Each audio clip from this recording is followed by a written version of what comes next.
6, 7, 6, 5, 4, 3, 2, 1. Hola, buenas tardes, bienvenidos a este episodio de Ciencia, Pilotos Comercial, para que nos encontrará de educación científica independiente que contamos la ciencia. De diferentes maneras, y siempre más que la ciencia positiva. Ahora vamos a hablar de un tema que está de moda, y el tema son los tiburones. Los tiburones han sufrido un poco de maltrato, incluso de arte, desde esta película de Cien del Tiburón. Y lo que queremos es contar esas historias para que ustedes conozcan anécdotas, curiosidades, cosas interesantes y fascinantes sobre estos animales que llevan más de 400 millones de años nadando en nuestras manos. La idea es que vamos a hacer una conversación así informal y preguntando cosas sobre tiburones a nuestro panel estelar expertos en tiburones, y al final vamos a tener una trivia, así que presten atención a los datos que se van a contar acá, porque al final ustedes pueden ganar por uno de esos los dinosaurios que están hoy.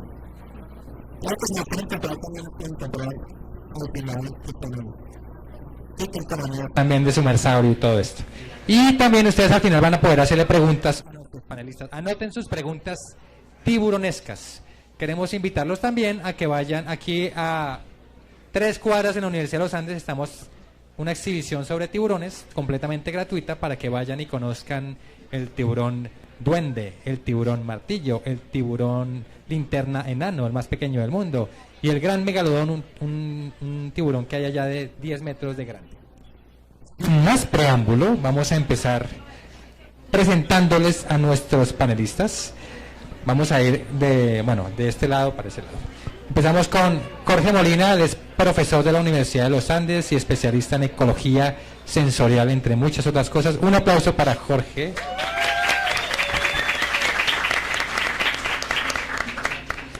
Catalina Reyes, tú eres bióloga y microbióloga, y además es creadora de Ocean Hub. Ella tiene también especialidad en políticas públicas y todo lo que tiene que ver con temas ambientales. Un aplauso para Catalina.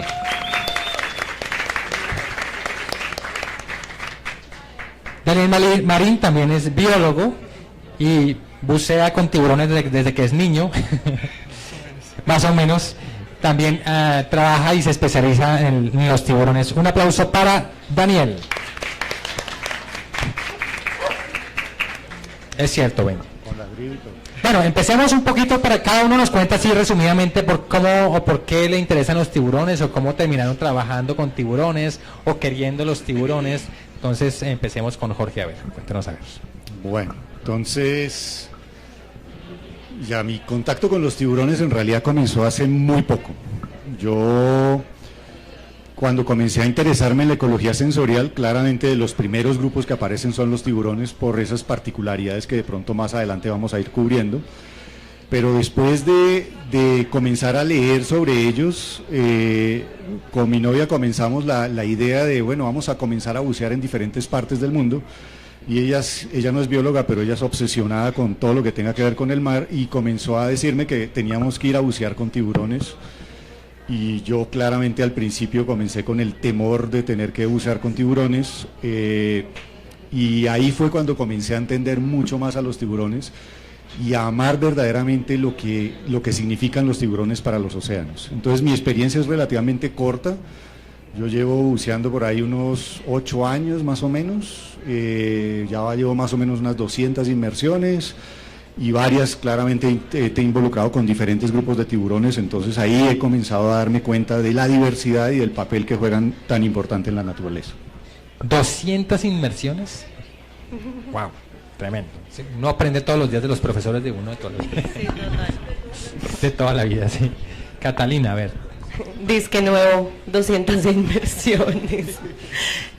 Bueno, yo no tengo una historia súper inspiradora, así estilo, mi mamá nadaba cuando yo estaba en su panza y de ahí me enamoré y demás. En realidad creo que la primera vez que conscientemente vi un tiburón por primera vez fue cuando tenía como 17 años. Y cuando lo vi fue como, wow, un tiburón, bueno, sigamos, o sea, literalmente nada. Yo entré de hecho a estudiar biología convencida de que iba a estudiar ranas.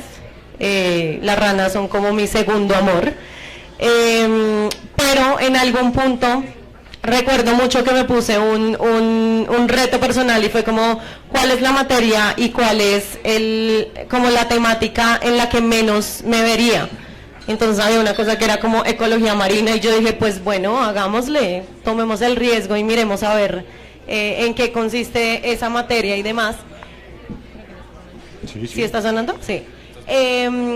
Y bueno, fui y ya conscientemente empecé a involucrarme un poquito más en los temas marinos en general.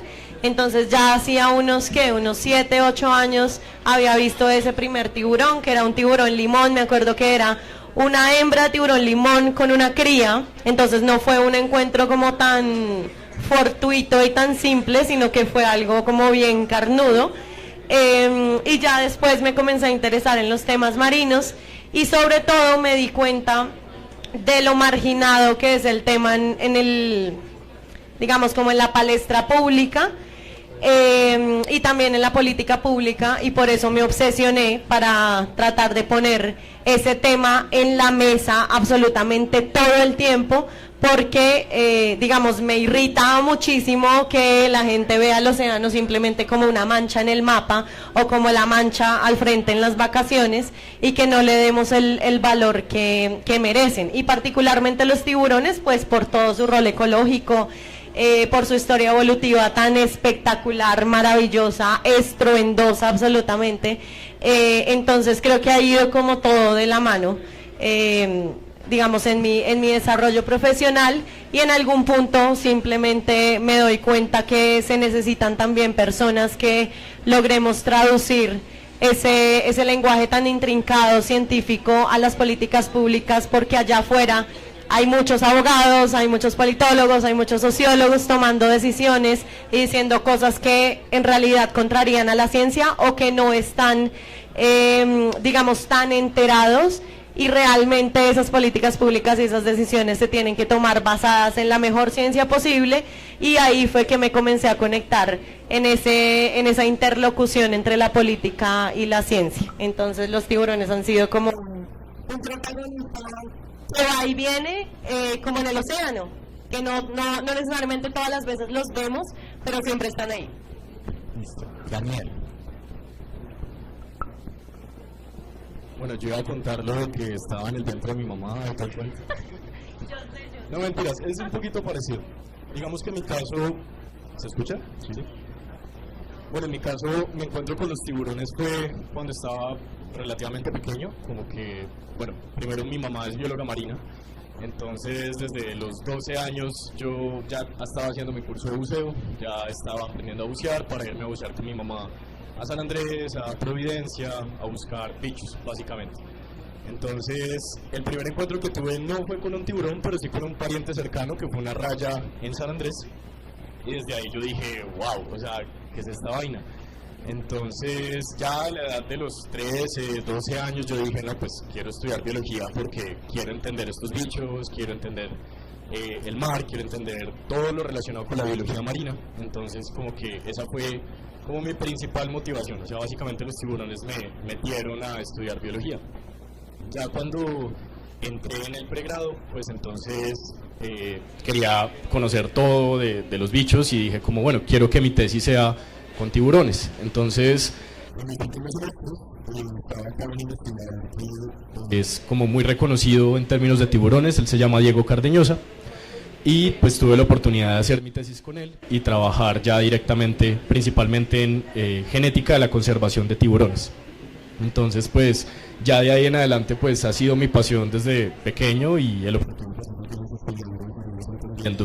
y tratar de al menos aportar algo en el campo de la ciencia para su conservación en el mundo, básicamente. Bueno, Daniel, muchas gracias. Entonces empecemos de lo general a lo particular. La primera pregunta obvia es, ¿qué es un tiburón? O sea, si ustedes tuvieran que describir qué es un tiburón, pues así para nuestra audiencia, sin meternos en la taxonomía, no sé qué es un tiburón. A ver, Jorge, ¿qué? ¿Otra vez yo? Siempre arranco yo. Creo que cogí el lado que no era. Bueno, sí, sin meternos en la taxonomía, porque obviamente yo tampoco soy taxónomo ni me gusta mucho la taxonomía. Un tiburón es un tiburón. O sea, es algo muy particular, pero cuando uno mira el primero y comienza a mirarlo detalladamente, comienza a darse cuenta que un tiburón tiene características que lo diferencian perfectamente de otros animales y concretamente de otros animales que estén en el agua. Entonces, lo primero que yo siempre les digo a los de biología de organismos es que cuando uno mira a un animal que mueve las aletas de esta forma, hacia arriba y hacia abajo, claramente eso no puede ser un pez, porque un pez siempre mueve las aletas es de esta forma, hacia los lados.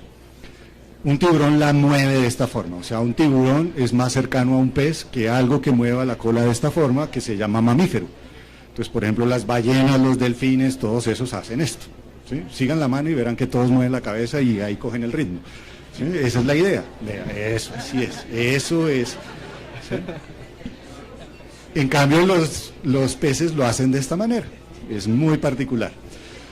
Ahora, si yo miro los peces y entre todos los peces que mueven la cola de esta forma, ¿cómo hago yo para diferenciar a uno que sea tiburón de uno que no sea tiburón?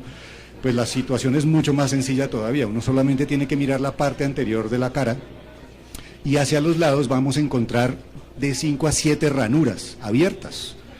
Y esas son las estructuras por las cuales los tiburones extraen el oxígeno. Entonces, esas son las aperturas branquiales. En el resto de los peces uno normalmente lo que encuentra son unas tapas que las tienen bloqueadas. Entonces cualquiera de ustedes que tenga un acuario ha visto que los peces abren la boca y después de que entra el agua por acá, abren la estructura opercular y por ahí sale el agua. Entonces, en los que son tipo tiburón, uno sí tiene esas aperturas. En los que no son tipo tiburón, entonces uno no las va a ver porque tienen esa tapa llamada opérculo que la está cubriendo. Y en términos generales podríamos dejarlo así para que el resto de mis compañeros digan más detalles sobre los tiburones. A ver, ¿qué más tiene un tiburón? ¿Qué caracteriza a un tiburón? Estamos al lado del profesor que nos dio a los dos biología de organismos y tú quieres que describa un tiburón en presencia de él. Bueno, tú habla del esqueleto, a ver, ¿por qué un tiburón no se puede pegar en un hueso? A ver. No, pues si quieres. Bueno, creo que falta la aleta caudal. El esqueleto, también la aleta caudal. Falta la aleta caudal. A ver, un delfín también va a tener aleta dorsal y va a tener aletas pectorales, pero un tiburón va a tener una aleta caudal que por el mismo movimiento que les acaban de describir, pues simplemente se va a ver muy diferencial y a veces puede ser heterocerca, ¿cierto? Heterocerca. Es decir, que puede ser, digamos, una partecita de esa aleta puede ser más grande que la otra. No necesariamente todos tienen esa característica, pero muchos de los tiburones lo pueden tener. Por ejemplo, un tiburón zorro tiene una cola supremamente larga en la primera partecita de esa aleta y la segunda partecita es más chiquita. Por ejemplo, esa puede ser otra característica. El tema del esqueleto. Los tiburones, digamos, y eso lo hemos visto en la exposición de tiburones, cuando le preguntamos a los niños, bueno, ¿y ustedes han visto un esqueleto de megalodón? Y hay muchos que contestan con toda la confianza, claro que sí, eso debe estar en el Museo de Historia Natural de Nueva York. Y le decimos, no, esqueletos no hay, porque resulta que están hechos de las partes que, por ejemplo, en nosotros son más blandas, que sería el cartílago. Es decir, son peces que no van a tener un esqueleto óseo, es decir, basado en calcio, sino que está basado en cartílago, y esa es una de las razones por las que pues no se pueden fosilizar y por tanto no hay esqueletos completos, sino que solo tenemos, por ejemplo, los dientes para saber pues todas sus características de la historia de vida. Sigamos. Bueno, ¿y ahora qué digo yo? ¿Cierto? Bueno, digamos que Jorge, como muy buen profesor, dejó muy clara una diferencia puntual, y es que hay muchos organismos que están en el mar, pero no todos esos organismos son cercanos entre sí. Entonces ya sabemos que peces y tiburones son cercanos entre ellos, y los mamíferos acuáticos, que tienen un movimiento como lo describió Jorge, aunque estén en el mar, aunque tengan aletas, aunque se muevan medianamente parecido, son otra cosa completamente diferente.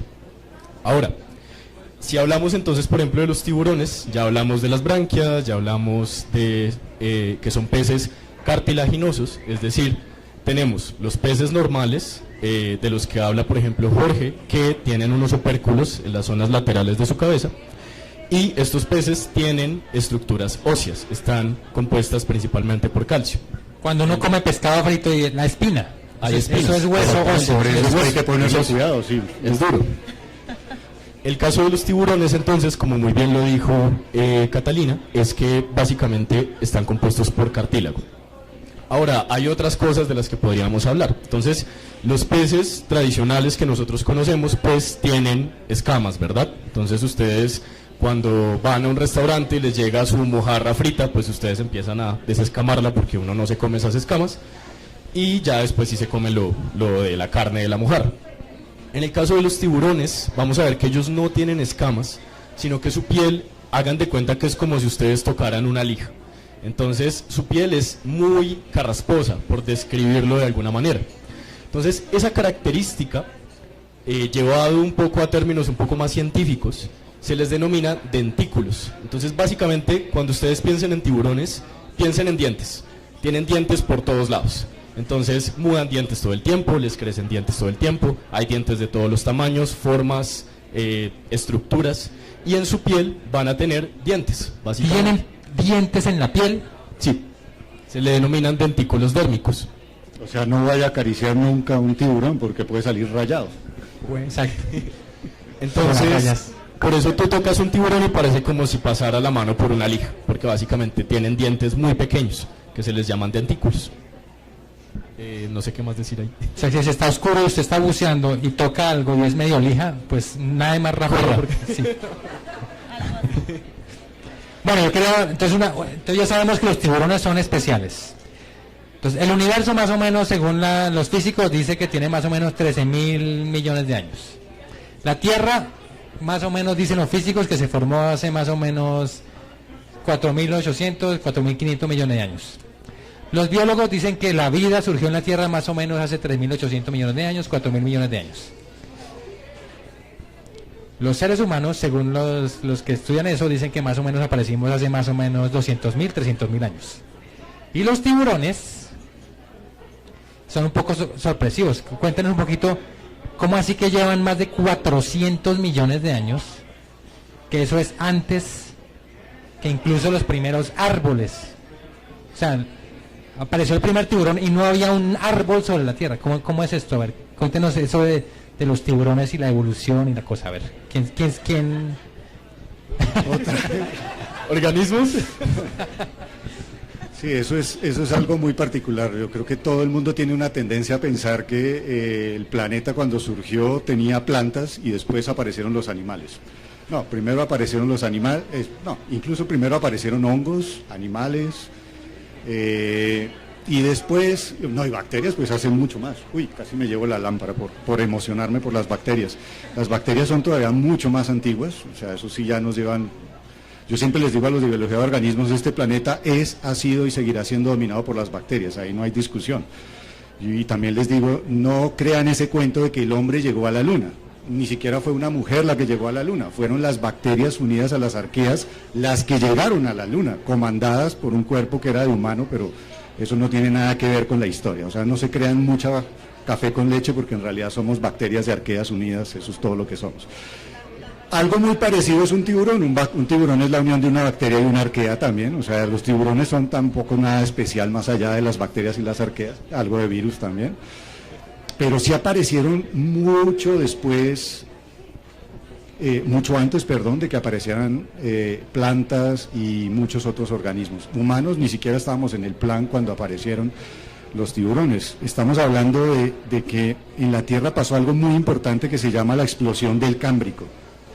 Y cuando uno lee la explosión del Cámbrico siempre se imagina pues que explotó un volcán o alguna cosa así, pero fue el momento donde hubo mayor diversificación del plan de los animales y ahí se inventaron todos los planes de los animales. O sea, si usted quiere encontrar un plan de insecto, lo puede buscar en el Cámbrico, que ahí ya estaba. Un plan de un pez ya estaba en el Cámbrico, todo se inventó en el Cámbrico.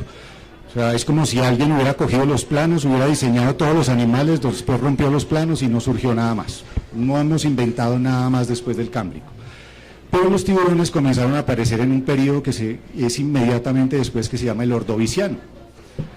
Y el problema es que después del Ordoviciano comenzaron a caernos cosas, a hacer erupciones los volcanes, a hacer extinciones masivas por todos lados, y sin embargo los tiburones han sobrevivido a todas esas extinciones.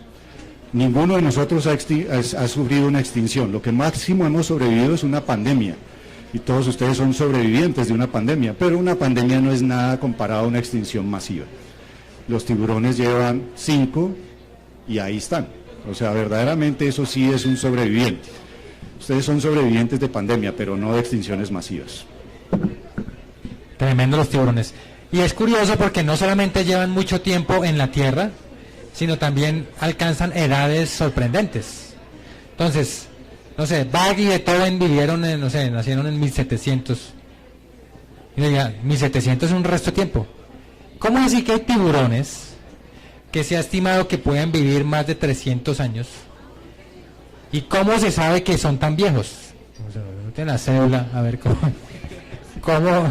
cómo es esto y qué tiburones y la cosa. Bueno, esa historia es muy interesante. Entonces, dentro de los tiburones tenemos diferentes tipos de tiburones. Si van, por ejemplo, a la exposición que hay en la universidad, van a ver que hay tiburones del tamaño de mi dedo y hay tiburones que pueden ocupar básicamente toda la extensión del panel que tenemos acá. Entonces hay una gran diversidad de tiburones. Entre esa gran diversidad hay un tiburón muy interesante que se le conoce como el tiburón de Groenlandia. Si ustedes lo buscan, el nombre científico que van a encontrar es Somniosus microcephalus. Básicamente es un tiburón que se encuentra en los mares árticos de Groenlandia. Más o menos hace unos 6 o 7 años se encontró que ese tiburón también llega a Colombia, solamente que a 300, 400 metros de profundidad, entonces pues obviamente no lo van a ver, pero se sabe que migra hacia el trópico por medio de las aguas árticas que se encuentran a profundidades muy extensas en el territorio marino. Entonces, básicamente, ¿qué ocurre con estos individuos? Resulta que fue un paper súper famoso que se publicó en la revista Nature, y básicamente lo que quisieron ver era tratar de identificar estos individuos y ver pues qué tanto tiempo vivían. Entonces, una de las estrategias que más se utiliza para medir edades en tiburones es básicamente tú coges sus vértebras y haces un corte de manera transversal en las vértebras, y tú puedes ver algo que se les llaman anillos de crecimiento. Esos anillos de crecimiento básicamente los podemos ver, digamos, similares a lo que ocurre en los árboles también, que se van formando unos círculos a medida que el árbol es más viejo, y en los tiburones ocurre algo similar a medida que sus vértebras se van ensanchando. Entonces puedo tener una estimación de qué tan viejos son los tiburones. ¿Qué pasa? Después de esas explosiones atómicas, pues todavía están por ahí. Entonces lo que hicieron con estos individuos fue tratar de mapear esos carbonos para saber precisamente si se encontraban o estaban vinculados a las explosiones atómicas de la Segunda Guerra Mundial, y ver si ese desarrollo de esas estructuras de los ojos de los tiburones estaban antes de que se incrustaran esos carbonos de esa época. Y básicamente lo que encontraron era que ya tenían una formación en el ojo previo incluso a la Segunda Guerra Mundial, este mismo individuo. Entonces de ahí ya se empezaron a hacer estimaciones y se llegó pues a la conclusión de que eran pues extremadamente longevos con los años que tú mencionaste ahorita. O sea, no se me ocurre nada que uno pueda decir más cool que decir, no, estoy estudiando las guerras mundiales y las explosiones nucleares para estimar la edad del tiburón más viejo de la Tierra. O sea, no puedo creerlo. O sea, está tremendo. Bueno, quería que nos contaran así como para dejarnos alguna anécdota que tengan con un tiburón. ¿Y qué tan miedosa fue? El que tiene 200 buceos. Sí, por favor. No, yo he visto tiburones en todas sus formas, durmiendo, nadando, saliendo, no saliendo, o sea, he visto de todas las formas habidas y por haber tiburones. La última de las experiencias yo creo que fue la que más me marcó, y ahí tal vez voy a contar esa anécdota. Pues hay veces que uno va a bucear los tiburones y se los encuentra, pero hay veces que ustedes pueden pagar por ir a bucear con tiburones. Y entonces eso fue lo último que se le ocurrió a mi novia hacer, y entonces yo dije, bueno, vamos a bucear con tiburones, y pagamos por ir a ver tiburones, pues que casi que me podían peinar, o sea, me pasaban a esta altura, un tiburón toro, ese tipo de animales pasaban a... ¿Tiburón toro? Un tiburón toro. Ese tiburón es grande, es el que se mete a los ríos. Y ese no solamente pasaba uno, sino que habían 20 en ese momento ahí, porque la idea cuando tú pagas para bucear con tiburones es que los están alimentando. Entonces, claro, ellos llegan atraídos por una serie de estímulos y se concentran en esa parte. y a ti te ponen en una pared hecha con artificial con corales muertos y tú estás ahí posado con tu máquina y con tu cámara fotográfica y la clave que le dicen ahí es ni por equivocación se le va a ocurrir sacar la mano. O sea, eso, si le pasa ahí cerca, usted lo máximo que hace es cerrar los ojos y esperar que no le vaya a golpear la cabeza o le vaya a pasar con una aleta y le raspe la cara con sus escamas, con sus dentículos, perdón.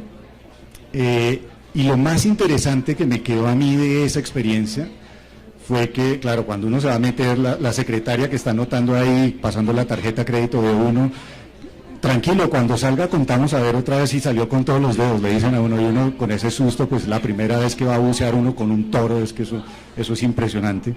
Y cuando uno se mete, está ahí, y lo que más me impactó fue ver que la persona que los estaba alimentando se quitó los guantes, porque había terminado ya todo el alimento. Ustedes no me pueden creer, pero esos tiburones miraron hacia allá y comenzaron a irse. O sea, es de una inteligencia impresionante la que tienen los tiburones. No hubo sino que mirar, y yo me quedé mirando que el señor se quitó los guantes y comencé a ver los tiburones y todos comenzaron a irse como, aquí se acabó la fiesta, ya no hay más cerveza, ya no hay más lechona, vámonos porque aquí esto ya no va a servir para nada. Es increíble la capacidad que tienen los tiburones.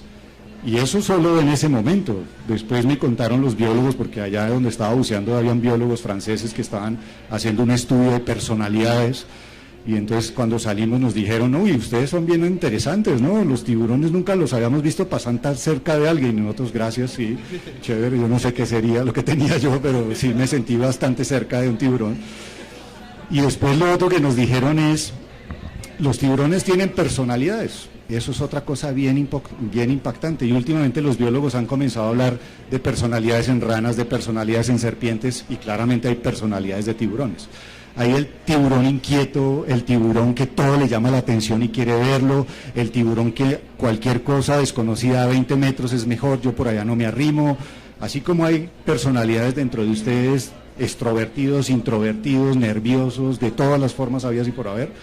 Los tiburones le pasa lo mismo. Yo creo que los tiburones hay que comenzar a verlos un poquito más como nosotros y apreciarlos como nosotros para poder valorarlos verdaderamente. No, yo no sé, yo estaba pensando en qué experiencia contar, pero creo que no hay ninguna, digamos, tan diciente. He visto que tiburones ballena, que yo creo que han sido de esas experiencias que a una la dejan marcada en Gorgona, pero involucra también ballenas, entonces no le quiero quitar protagonismo a nuestros animales del día. Sin embargo, creo que sí podría ser el tiburón ballena uno de los bichos que más me han dejado impresionada, pues por lo grandes que son, y por la particularidad de que no hay otro igual. Yo creo que esa es una de las cosas que cuando una como bióloga sabe ese tipo de cuestiones, no toma todos los animales y todas las cosas que le pasan por sentado, y creo que eso es algo que, aunando a lo que dice Jorge, tenemos que comenzar a hacer realmente para conservar y para cuidar lo que estamos amenazando tantísimo. Tenemos que conocer, y a los tiburones, afortunadamente, cada vez más hay personas que estamos tratando de demostrar que no son monstruos sin razón, monstruos sin sangre, monstruos que simplemente comen todo lo que ven y demás. Y ver un tiburón ballena, creo que a una le dejan muchísimas experiencias, muchísimos pensamientos. El ballena, o sea, porque el ballena es un buen ejemplo de mostrar las personalidades de los tiburones, que decía Sí, Jorge. total. Porque no es un tiburón que come lo que comen los demás. Cuéntanos un poquito cómo Sí, se exacto. alimenta un tiburón ballena, qué hace un tiburón ballena. Exacto, cuando estábamos definiendo tiburones decíamos que todos los tiburones tienen hileras de dientes, entonces cada vez que se les desgastan las primeras hileras, ellos lo reemplazan con las hileras que vienen detrás y demás. Pero entonces, ¿por qué un tiburón ballena una le pudiese abrir la boca y no tiene dientes? Porque precisamente es un tiburón filtrador, que es omnívoro, pero es filtrador, es decir, toma grandes bocanadas de agua y bueno, filtra el oxígeno por sus agallas, así es como respira y como también come. Entonces va a comer krill, come algas, come plancton y demás, por eso es que es uno de los grandes jardineros del océano, y verlo también es una experiencia avasalladora. Yo lo mismo, lo vi en Gorgona, lo logré ver en Gorgona después de una inmersión fallida porque, bueno, pasaron muchas cosas y no nos pudimos sumergir. Y después de eso llegaron 2 ballenas jorobadas que yo creo que eran juveniles, y bueno, me quedé en apnea nadando con todos estos bichos, y ahí realmente pude ver la sucesión de la que tanto nos hablan en el Pacífico, que cuando llega el krill, entonces detrás viene el atún y detrás viene el tiburón ballena y detrás viene la ballena jorobada. Creo que eso es una experiencia absolutamente maravillosa.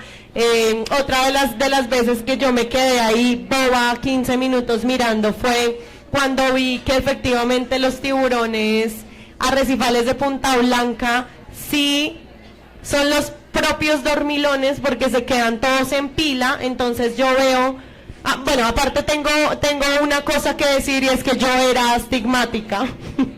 Entonces no lograba ver muy bien, me tocaba realmente concentrarme y acercarme muchísimo más para saber qué era lo que estaba viendo. De hecho, a mi oftalmólogo le gustó mucho esta historia, porque así fue que decidió operarme con la operación que me hizo y no otra, que fue mucho mejor. Entonces el oftalmólogo dijo: muchas gracias por contarme esta historia tan hilarante de cómo no logré ver una tortuga verde gigante que estaba al frente mío, después de que todo el mundo lo había visto por 15 minutos y yo no. Algo así me pasó con los tiburones, porque yo bajé, estábamos en Gorgona, y en una de esas cuevitas, pues todo el mundo se quedaba mirando, y yo, pero allá solo hay sombra. Entonces cuando bajo y realmente me acerco, veo una pila como de unos 15 tiburones, uno encima del otro durmiendo, abriendo la boca, que es una de las formas que tienen para respirar, y siendo las cosas más adorables del planeta. Eso creo que también me marcó mucho.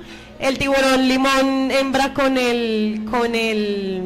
la cría, y uno con uno no vivo, con una parte más bien de un tiburón que también me marcó mucho, y yo creo que ahorita hablamos un poquito de eso, y fue con aletas, cuando estábamos tratando de meter a una familia entera de tiburones al apéndice 2 de la convención CITES. Ahorita les cuento un poquito más de eso.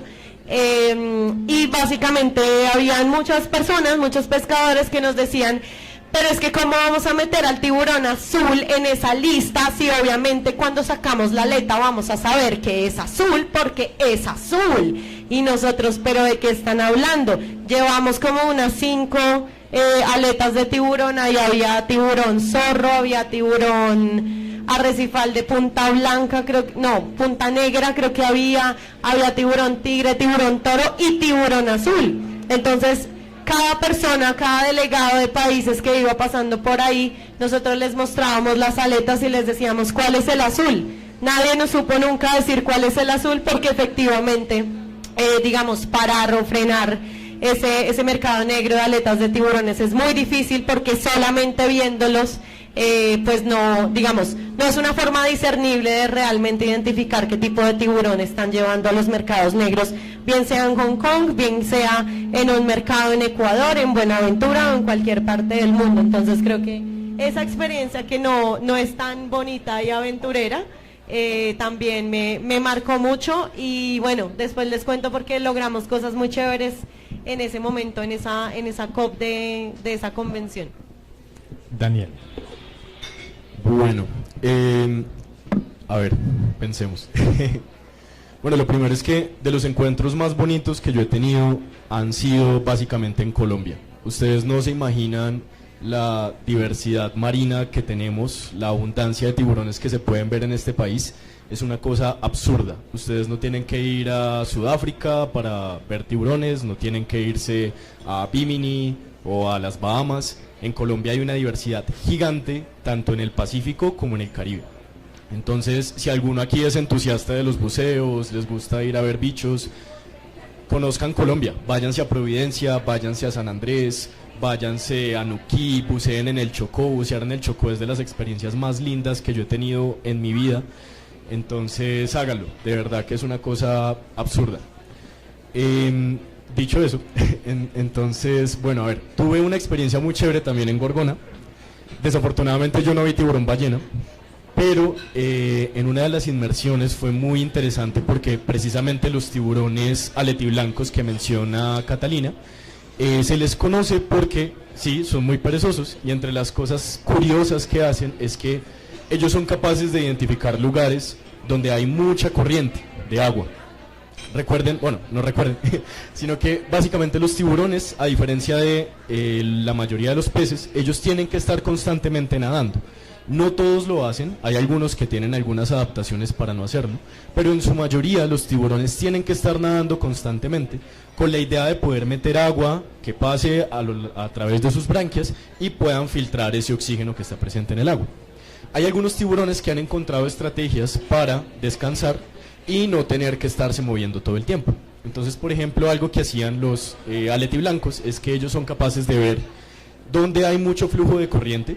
Entonces, básicamente son lugares en donde hay ciertas estructuras marinas por donde fluye el agua, y ellos se hacen en todo el frente de donde pasa la corriente con más fuerza para que el agua les pase por las branquias y ellos puedan estarla filtrando sin que se tengan que mover. Entonces, por eso, por ejemplo, Catalina los veía ahí quietos.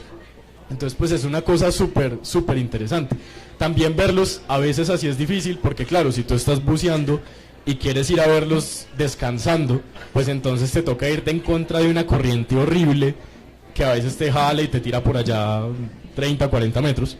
Entonces, pues verlos ahí enfrente del flujo de corriente, como descansando, me pareció muy interesante, fue muy chévere. Otros tiburones que me han marcado mucho, esto ya no fue en Colombia, pero nuevamente les digo, buceen en Colombia porque es una cosa increíble. El mejor buceo de mi vida sí no fue en Colombia, fue en la isla de los Galápagos, que ahí sí fue como, básicamente ha sido el buceo más increíble de mi vida. Tuve la oportunidad de ver, entre varios tiburones que ya les voy a contar, pude ver un pez súper, súper misterioso, le digo yo, que es un mola mola, que se le conoce como el pez luna, que son peces muy esquivos en muchos casos. Si quieren lo pueden buscar, tiene 2 aletas gigantes, parece un alienígena, es una cosa absurda. Entonces, al final del buceo lo vimos y fue como, ¿qué está pasando? Pero bueno, en cuanto a los tiburones, en los Galápagos pues hay una gran diversidad de tiburones de grandes tamaños. Y en la primera inmersión que hicimos tuve la oportunidad de acercarme a un tiburón martillo de frente, que fue como una experiencia hermosa porque tú ves tiburones martillos en museos, sabes cómo son muy icónicos, pero verlo de frente, verlo bucear al lado tuyo es una cosa mágica, básicamente. Entonces, ver un tiburón martillo para mí fue increíble. Era un tiburón martillo, pues se le conoce como el Scallop Hammerhead, que es el Sphyrna lewini, que es el tradicional. Y en otro momento de la inmersión vimos un tiburón que ya era bastante grande, un poco más de 2 metros de tamaño, que era el tiburón de los Galápagos, que pues como su nombre lo indica, pues está en Galápagos, pero incluso se ha reportado que llega también al Pacífico colombiano, y la experiencia fue absurda. Básicamente les cuento, o sea, hicimos la inmersión, había mucha corriente, entonces cuando hay mucha corriente tú puedes hacer 2 cosas, te sales o te agarras de algo para que no te lleve el agua. Entonces en ese momento hicimos la inmersión y lo que había más cercano para agarrarnos pues eran unas rocas que estaban en el fondo. Entonces nos agarramos de las rocas súper fuerte porque la corriente estaba muy fuerte en ese momento, y de un momento a otro, de la nada, sale este tiburón por un lado de nosotros, sale por detrás, tranquilísimo, nadando como si, mejor dicho, estuviera paseando por el parque. Y entonces todos así agarrados de la roca, no bregarse a irse por la corriente, pasa el tiburón por un lado de nosotros, y nosotros como, wow, qué chévere, muy bonito, yo no sé qué, da la vuelta y se viene así de frente. Y yo dije, acá me muero tranquilo, o sea, aquí, pase lo que pase, no me importa. Entonces, en ese momento, claro, tú o te sueltas para esquivar el tiburón, o pues te quedas ahí, te chocas con él, no sé qué iba a pasar en ese instante. Entonces fue muy curioso porque, entre la gente que bucea, pues uno nunca bucea solo, y uno siempre bucea con un instructor, con un ¿cómo es que se llama? Con un instructor de buceo. Entonces, En ese momento, con un dive master, entonces en ese momento el instructor de buceo, que era el que nos estaba llevando allá en Galápagos, vio que el tiburón se nos vino de frente y se le tiró así de frente. Lo más chistoso de todo era que el señor se llamaba Macarrón y pues o sea, era como su sobrenombre, ¿no? Le decía y su escuela de buceo era Macarrón Diving Club. Y entonces el señor le gustaba que le dijeran Macarrón y tenía un traje de buceo de Nemo, o sea, tenía unas aleticas a los lados, como un casco con unas aleticas de Nemo. Y entonces se le tira con sus aletas de Nemo así, y le hace así, y el tiburón coge y se va. Pero bueno, o sea, toda la historia es muy chistosa, pero fue una experiencia muy grata para mí, o sea, tanto para ver el tiburón martillo, como ver el tiburón de los Galápagos, que pues son animales imponentes, son hermosos, son divinos. Y pues ya, esa fue como la experiencia.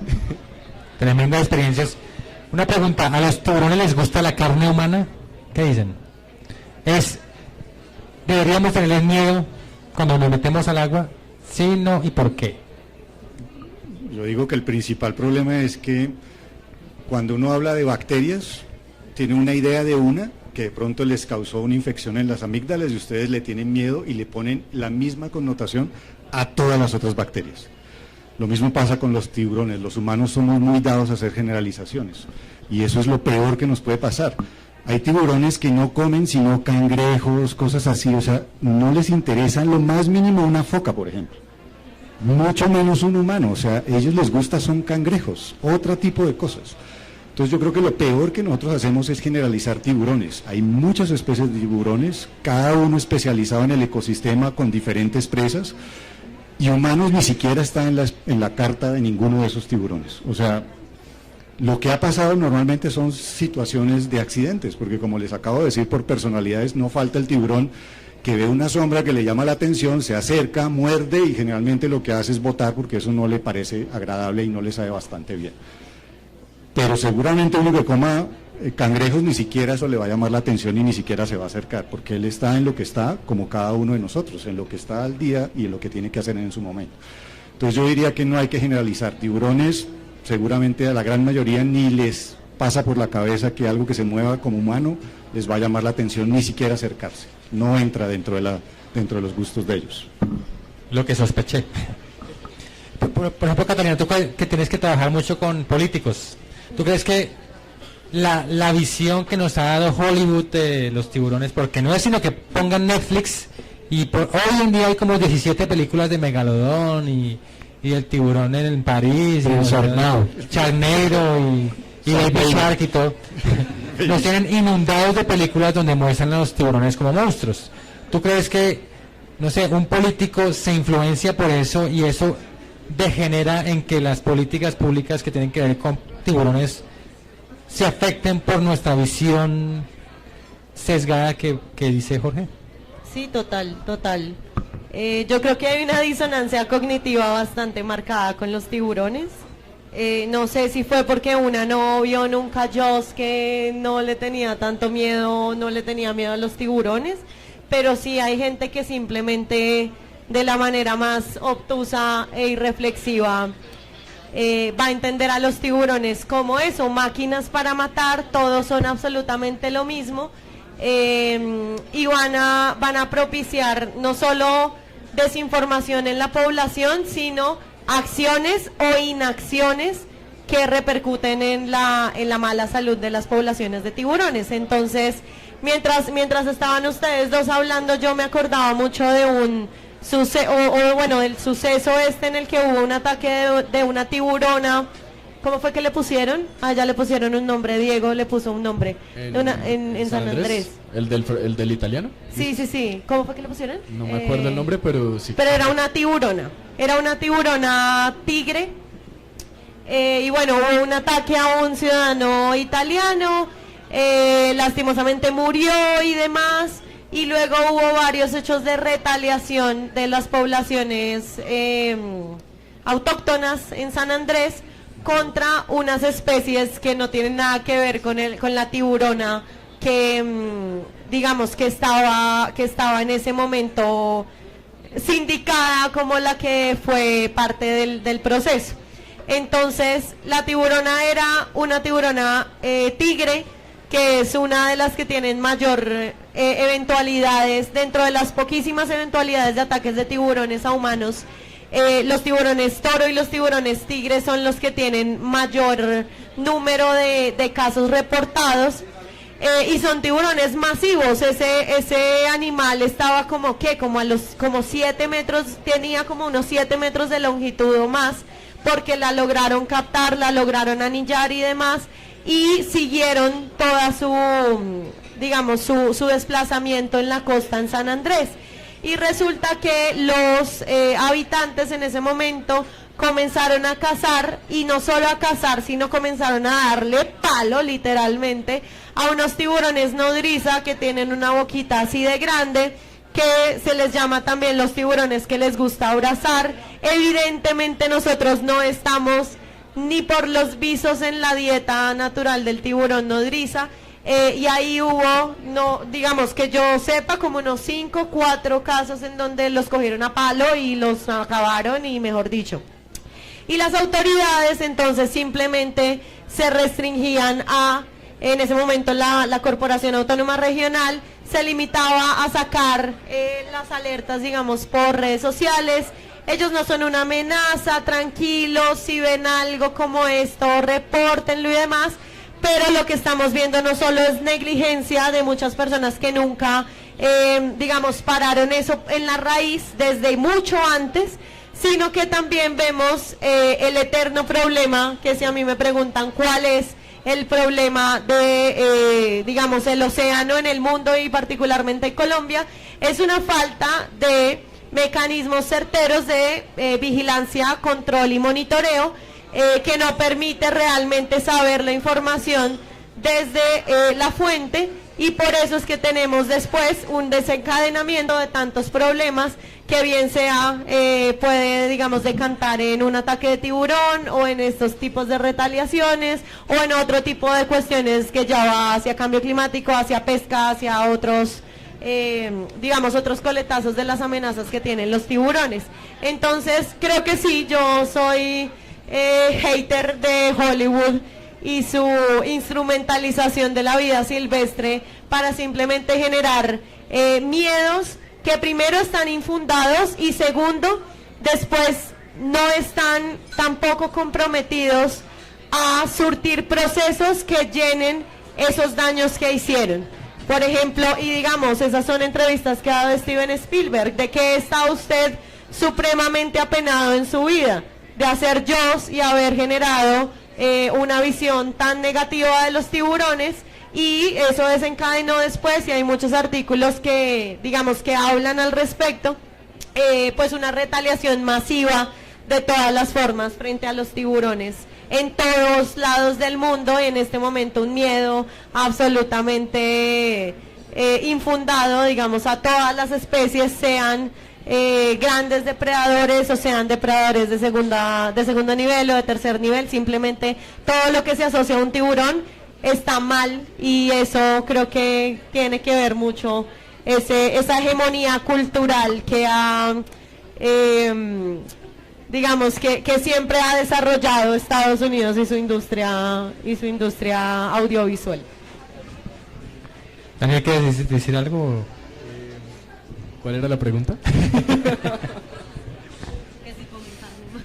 Se me olvidó cuál es la pregunta.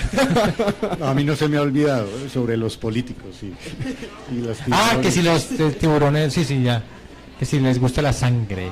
Y después pregunté que si eso afectaba a la visión de los políticos. Ok. No, en realidad, pues yo creo que lo que menciona Jorge es muy concordante. O sea, la mayoría de depredadores que conocemos, pues no creo que les guste mucho la carne humana. Nosotros estamos llenos de toxinas, comemos cosas horribles, nos echamos desodorantes, nos echamos perfumes, les debemos saber horrible. Entonces, pues no creo que hayan estos animales sanguinarios que quieran acabar con nosotros, no lo veo de esa forma. Sin embargo, de pronto algo que sí siento que es necesario saber es, no hay que tenerles miedo, pero sí hay que tenerles respeto.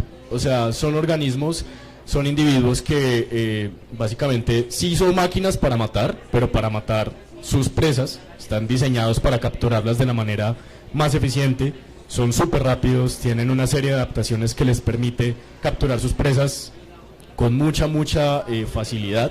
Entonces hay muchos tiburones que si ven algo raro en el agua, si ven algo que medio se les parece a una presa potencial, pues es probable que la vayan a atacar. No todos son así, pero sí siento que sí es importante tener esas cosas en mente.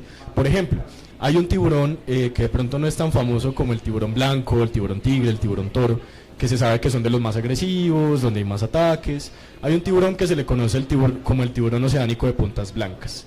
Básicamente es un tiburón que, como su nombre le indica, está en la zona oceánica, es decir, está en el mar abierto, no llega a zonas costeras y es más difícil de ver de alguna manera. A estos tiburones históricamente se les conocía como el terror de los, básicamente de la gente que naufragaba. ¿Por qué? Porque cuando se generaba un naufragio y se varaban en mar abierto, básicamente estas personas, los marineros que por ejemplo por algún accidente caían al agua, pues eran devorados inmediatamente por estos tiburones. ¿Por qué? No es que sean malos, no es que, uy, qué chévere, vamos a cascar a este man, sino que básicamente lo que hacían era que, como están en mar abierto, son tiburones que son básicamente carroñeros. Todo lo que caía, un ave, un pez que les apareciera, pues lo perseguían hasta capturarlo porque había muy poco alimento. El mar, uno tiene esta idea de que es súper productivo y tiene mucha diversidad, sí, pero en ciertas zonas. El mar abierto básicamente es como un desierto.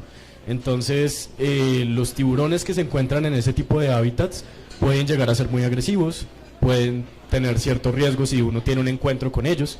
Entonces, la reflexión es, aprendan de tiburones, conozcan más de ellos porque son organismos increíbles, pero nunca le pierdan el respeto. No le tengan miedo, pero nunca le pierdan el respeto. Es como que cuando uno se encuentra, no sé, si uno está caminando en el bosque y se encuentra un león, pues uno no va a ir a acariciarlo como, ay, tan bonito, ¿no? Sino que uno sabe que hay riesgos. Entonces, pues, sí, yo diría eso. Tremendo. Una vez yo recuerdo que yo estaba en el Meta, en un curso, y yo vi al profesor Jorge, estábamos en un río, y él saca como un palito. Y yo, ¿qué está haciendo, profesor? Y lo mete al agua, y empieza a sonar. Y yo, ¿qué está haciendo, profesor? Cuando dice, ahí viene un pez, y yo, un detector de peces, y yo, ¿qué? Un detector de peces, y un palito así largo, se me va, y yo, ¿qué está sonando? No, es un detector de peces eléctricos, y yo, ¿qué? Entonces el profesor Jorge trabaja con ecología sensorial, con peces eléctricos, entre otras cosas. Entonces quería que nos contara Jorge un poquito sobre ecología sensorial de tiburones, porque a mí me parece fascinante. ¿Cómo así que los tiburones, por ejemplo, pueden detectar descargas eléctricas? Entonces cuéntanos un poquito sobre ese tema. Sí, o sea, yo creo que la unión de la historia que acaba de contar Carlos con los tiburones es que dentro de los peces hay dos posibilidades. Aquellos animales que tienen la capacidad de detectar campos eléctricos cuando están en el agua, y aquellos que no solo son capaces de detectarlos, sino que ellos mismos los pueden generar. Entonces, con los que yo trabajo en el Meta y en muchas otras partes acá en Colombia, son aquellos peces pequeñitos, son de este tamaño, que se llaman peces eléctricos débiles, que tienen la capacidad de cambiar sus músculos para producir descargas eléctricas en lugar de contracción, y que producen esos sonidos cuando yo meto un electrodo con un amplificador. O sea, no es que fuera un palito como tal, que ahora van a pensar que yo soy el que ando por allá detectando pozos de agua y que el palito se tuerce para allá y pues allá está el ¿Puedo pozo decir de una agua. cosa antes de que sigas? Yo una vez tuve una salida de campo, yo estaba haciendo un curso de entomología y tuve la salida de campo con el profesor Jorge. Y entonces Jorge estaba buscando peces, nosotros estábamos haciendo otras cosas con insectos, pero en un momento, junto con una compañera, nosotros nos perdimos. Y entonces cuando nos perdemos, aparece Jorge de la nada con un sombrero, un palo, con su electrodo acá, unos audífonos, y llega y nos dice, ¿quieren escuchar peces? Es una historia que también me pasó a mí en otros términos, No, confirmo. Ahora van a decir que yo soy el que ando rescatando estudiantes. No. O sea, eso fue suerte que ustedes se encontraron conmigo, no yo con los... Y entonces la idea es que cuando uno tiene ese electrodo, pues el problema es que yo ya soy muy viejito, entonces agacharme eso me cuesta trabajo, entonces lo que yo hago es que le pongo una extensión que es un palito, ese era el palito que veía Carlos, pero no era un palito, y en realidad pues lo amarro allá y entonces voy con mi amplificador así y oyendo por todos lados con el audífono y todo lo que menciona Daniel. Y esos peces producen diferentes señales. Entonces los peces débiles producen o pulsos, y entonces te hacen ta ta ta ta ta ta ta ta ta ta ta ta ta ta ta ta, o te hacen ondas, ni, que es lo que estaba, ese sonido que estaba haciendo Carlos. Yo lo hago mejor, él no, porque es que yo he oído más, él no ha oído muchos. Entonces no era ese zumbido que estaba haciendo, porque eso es un abejorro, quién sabe qué, sí, eso no es un pez, este sí era un pez. Y lo otro es cuando uno oye algo que hace tac tac tac tac tac tac tac tac tac tac tac. Eso se llama anguila eléctrica, eso sí te puede matar. Entonces eso generalmente es lo que yo oigo antes de que se metan los estudiantes y les digo por acá no, mejor vamos por este lado porque no quiero ningún estudiante electrocutado. Esos peces no viven en el agua salada, hay algunos que te pueden matar en el agua salada también, pero estos no. Y estos producen sus propias señales y las detectan. Los tiburones no pueden hacer eso, los tiburones solo pueden detectar señales eléctricas, ellos no producen señales. O sea, si alguno de ustedes algún día quiere verme con un palito en el mar, es porque seguramente ya es el bastón, pero no es verdaderamente un detector, porque no voy a ir a bucear con un bastón allá ni para detectar ni para caminar yo. Entonces los tiburones son muy particulares en que tienen todos esos sensores localizados en muchas partes de su cuerpo, y eso les permite a cortas distancias detectar cualquier músculo que se contraiga. Entonces yo siempre he dicho, ese día que yo estaba con el tiburón y él me estaba pasando por acá, normalmente lo que hacen los otros buzos que están protegiendo a los turistas asustadizos es que ellos tienen una pequeña vara de aluminio y cuando el tiburón se te está acercando mucho, ellos simplemente la paran delante. Y cuando el tiburón se acerca mucho, eso altera sus electroreceptores y hace que el tiburón se desvíe de la dirección hacia el turista que se pueda asustar y que en un momento de pánico pueda hacer esto. Acuérdense que uno nunca hace esto contra un tiburón porque se lleva la mano. Entonces, lo que hacen ellos es poner esa barra de aluminio que disperse las señales eléctricas y el tiburón siente eso como algo que no es muy agradable y toma una dirección totalmente diferente. Esa es la forma como puedo unir a los peces eléctricos débiles con los tiburones. Bueno, ya sé que no es un palito, pues un palito era un ejemplo, una símil ahí. Una simplificación. Una simplificación, sí, no, pero sí, yo tengo hoy el video y lo veo cada año para acordarme.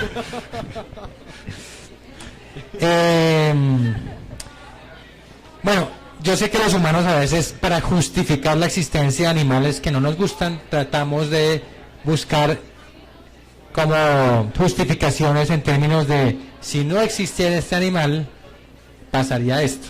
O sea, para mí el hecho de que existan ya debían existir, ¿sí? Pero bueno, si nos vamos por el lado utilitarista de los tiburones, ¿qué rol cumple en un ecosistema un tiburón? O sea, ¿qué servicios nos prestan los seres humanos de manera gratuita? A ver, ¿ustedes qué dicen?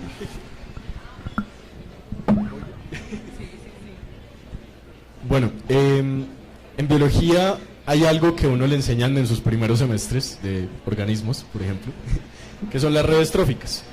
Entonces, básicamente una red trófica te dice cómo están organizados diferentes organismos dentro de un ecosistema.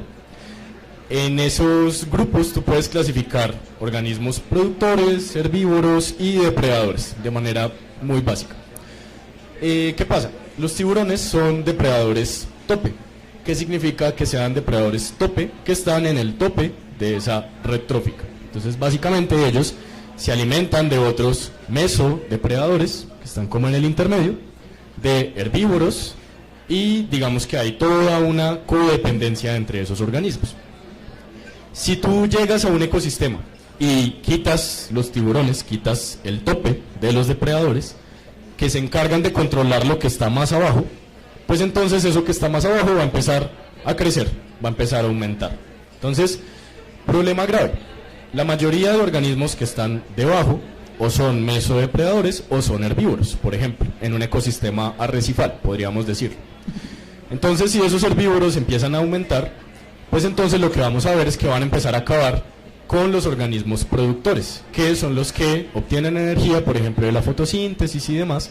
Entonces, pues empiezan a acabar con ese ecosistema y básicamente se acaba la estabilidad en ese caso. En el caso de los arrecifes, pues tenemos que los productores primarios son algas, en algunos casos, si nos vamos a prados marinos, pues tenemos plantas marinas o principalmente corales.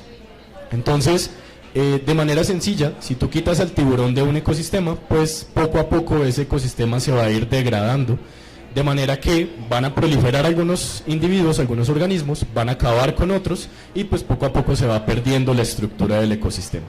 Y pues a final de cuentas, si estamos en el mar y tenemos regiones que son, digamos, principales productores, por ejemplo, de oxígeno y de energía, pues entonces va a haber toda una desestabilización en los ecosistemas en el mar, principalmente. Esa es una de sus funciones principales. Yo solo quiero contar ahí una pequeña anécdota relacionada con lo que acaba de escribir muy bien Daniel, y es en esa excursión que yo hice para pagar para ir a ver tiburones. Cuando nos metimos a bucear y comenzamos a nadar, lo primero que ustedes veían era un ambiente totalmente degradado, o sea, rocas, no eran corales, eran rocas, arena, no se veía mayor cosa. Y entonces uno, después de salir, le preguntaba a los buzos, pero ¿por qué pusieron acá el sitio? Pues porque muchas veces llegan allá los turistas, no saben nada de bucear, entonces alguien los coge, los lleva abajo y estas personas comienzan a... Segundo round, ya llevo la segunda tumbada, la tercera es la vencida. Y claro, llega un momento donde esas personas, como no saben bucear, pues tumbarían todo. Entonces claramente no se puede montar un área para llevar turistas a ver tiburones que sea excelente o perfecta en términos de corales. Pero lo que ellos dicen es que en el 2015 comenzaron a hacer esa actividad y cuando comenzaron era todo igual de feo a como se los estoy describiendo. Pero ustedes se mueven un poquito del sitio donde están los tiburones y comienzan a ver unos corales espectaculares que hace 9 años no existían. ¿Por qué ahora sí están y antes no estaban? ¿Qué fue lo que hubo de diferencia? Que comenzaron a traer los tiburones para que los vieran los turistas. Entonces, como muy bien lo dice Daniel, si uno saca a los tiburones, el ambiente va a ir peor de lo que debería ser. Si uno trae a los tiburones, el ecosistema se recupera y hace mucho mejor el ecosistema. Entonces, lo escribió muy bien Daniel, y eso es lo que están comenzando a documentar esos biólogos allá en ese sitio donde yo estaba buceando. Los tiburones, si ustedes dejan a los tiburones donde deben estar, van a ver océanos mucho mejores que si ustedes quitan a los tiburones. Bueno, ya habíamos mencionado que los tiburones y las rayas son parientes. Así no parezcan, pero son parientes. Hay tiburones que parecen rayas y hay rayas que parecen tiburones. Y hay tiburones que parecen tiburones y rayas que parecen rayas. Pero hay una raya, no más cerveza. Hay una raya que tiene como pico de sierra, el pez sierra. Ese pez está críticamente amenazado. O sea, muy pocas veces se encuentra ahora y está en peligro crítico de extinción. Es tenaz. Creo que el tiburón ballena también, ¿no? O sea, hay muchos tiburones que están en peligro. Yo te quería preguntar, Catalina, tú que trabajas en esos temas, ¿cuáles son las principales amenazas de los tiburones y qué se está haciendo desde las políticas públicas para proteger los tiburones y si ha sido efectivo o si falta más por hacer? ¿Tú qué has visto? ¿Cuáles son los retos de proteger nuestros tiburones? ¿Cuáles son las principales amenazas de los tiburones? Todas, literalmente. Digamos, las más aparentes pasan necesariamente por la pesca. De hecho, no lo he leído a profundidad, pero hace unos 3 días creo salió un reporte de evaluación mundial de las pesquerías que se pensaba que estaban más o menos bien, pero resulta que en ese reporte nos dicen que todo lo que pensábamos que estaba bien está mal y todo lo que pensábamos que estaba mal está peor que lo que pensábamos. Entonces, esa es una de las cosas que desde el principio pues van a afectar a los tiburones, la pesca insostenible, la pesca industrial y todo lo que se deriva de eso, la pesca incidental, y bueno, la competencia intrínseca por los recursos que al ser los tiburones, lo que estábamos diciendo ahorita, depredadores tope, pues les queda un poco más difícil sobrevivir a ese tipo de presiones, digamos. También vamos a tener el cambio climático. Yo no sé a quién, alguien dijo algo así como ayer o antier, y es algo que yo me la paso repitiendo en términos de los corales, pero para los tiburones y para absolutamente otro, digamos cualquier otro organismo marino es aplicable.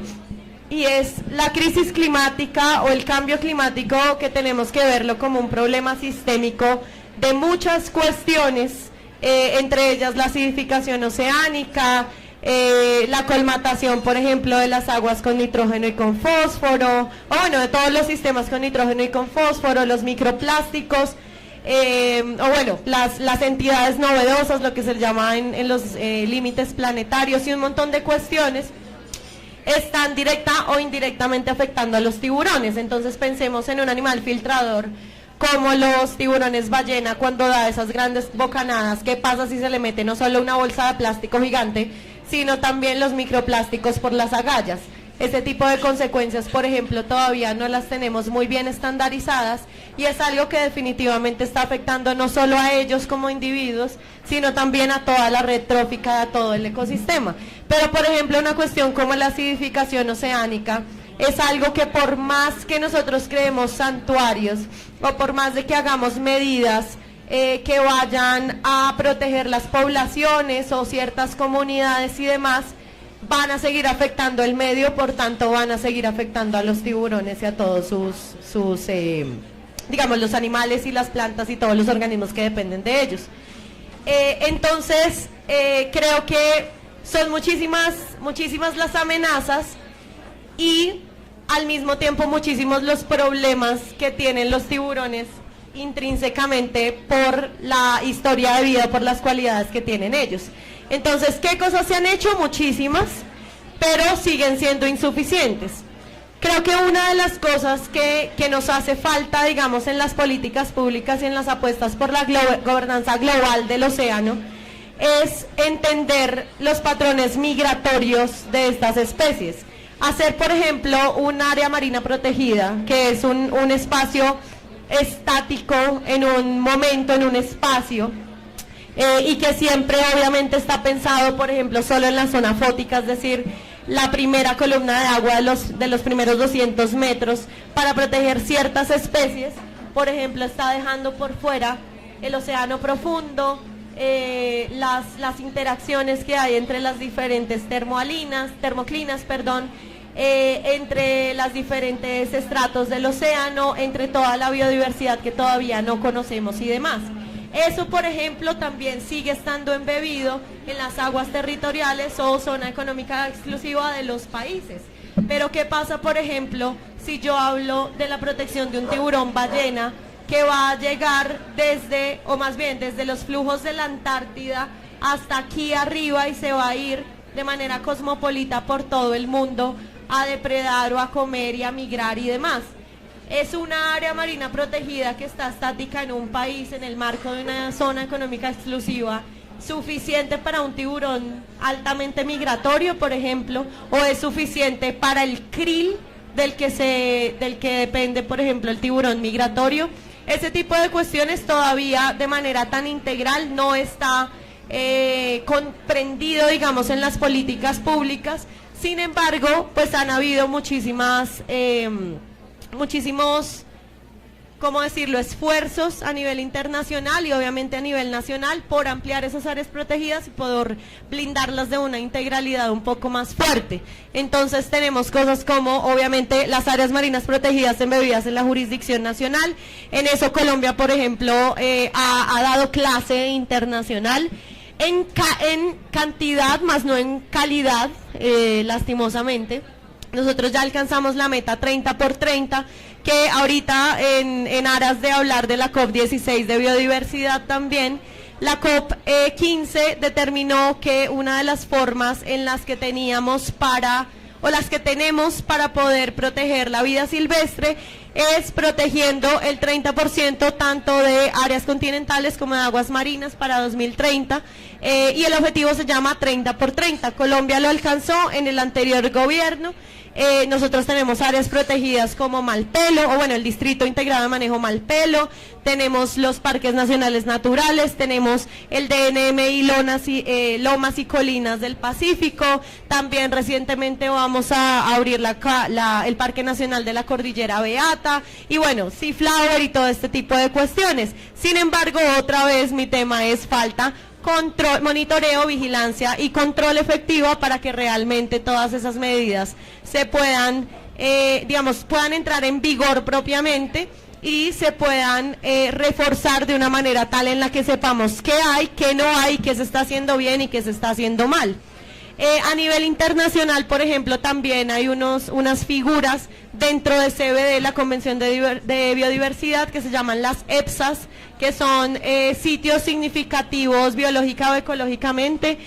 Los países pueden postular ciertas áreas a las EPSAS, pero por supuesto siguen teniendo, digamos, ese paradigma de las áreas marinas protegidas. También en la Convención de Especies Migratorias, en la que Colombia no es parte, no la hemos ratificado, hay un modelo que se llama también las ISRA, que son básicamente lo mismo que las EPSA, solo que son áreas de interés para rayas y tiburones.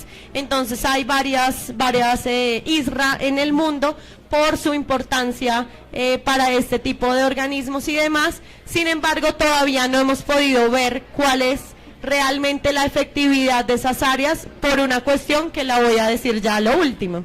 Y tenemos también otros ejercicios bien importantes de cooperación regional que creo que son una de las cosas más interesantes para poder estudiar y tomarlo, digamos, como base de esa estructura de gobernanza global del océano, que son los santuarios de tiburones. Entonces, en 2005 en Palau, ahí muy cerca del lugar del buceo de los tiburones de Jorge, en Palau en 2005 se estableció que todas las aguas territoriales de ese país iban a ser considerados también un santuario de tiburones, es decir, básicamente ahí no puede existir aleteo, no puede existir pesca, no puede existir nada de eso, y también controlan muchísimo la pesca industrial al punto en el que solo puede existir pesca artesanal como una medida complementaria para los tiburones, o la conservación de los tiburones.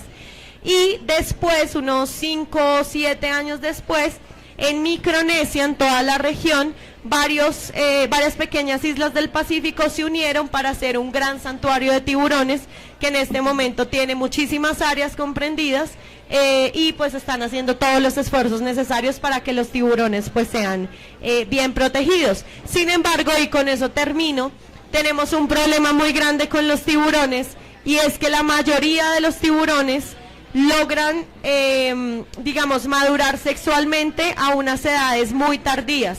Entonces a unos 30 años, 25 años, 50 años incluso, pueden madurar sexualmente y tienen unas extensiones de vida que pueden virar entre los 80, los 100 años y demás, y por eso muchísimas investigaciones han dilucidado que si nosotros quisiéramos realmente evaluar qué también le fueron a ese tipo de medidas, ISRAS, EPSA, MPAs o santuarios de tiburones y un montón de modelos que se tienen alrededor del mundo, realmente tendríamos que evaluarlo cada 100 años, porque 100 años se tomaría, por ejemplo, una población en realidad, en propiamente recuperarse después de que ha sido absolutamente anulada o prácticamente anulada.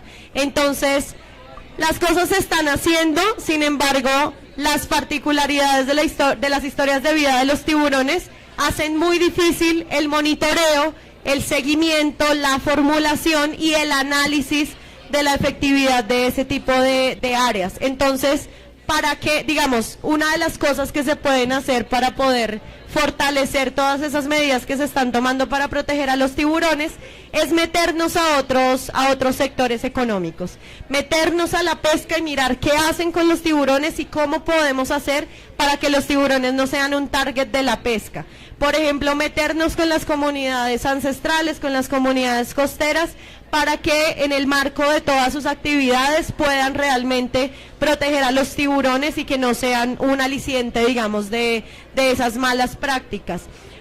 Velar, por ejemplo, por esos mercados globales para que no incluyan pues las aletas de tiburón, los hígados, el escualeno, la carne y demás, y que no sigan poniendo en riesgo a los tiburones, y al mismo tiempo meternos en toda la cadena de valor del océano. Es decir, meternos, por ejemplo, en temas de enforcement internacional, meternos con la Organización Mundial del Comercio, meternos con la Organización Mundial del Turismo, meternos con otras instituciones que no directamente la gente relaciona con tiburones o con vida marina, pero que realmente si nosotros le podemos dar, digamos, un aliciente a esa convención para que nos ayude, pues se pueden tener unos temas bastante importantes. Y eso es una de las cosas que logramos, por ejemplo, con CITES.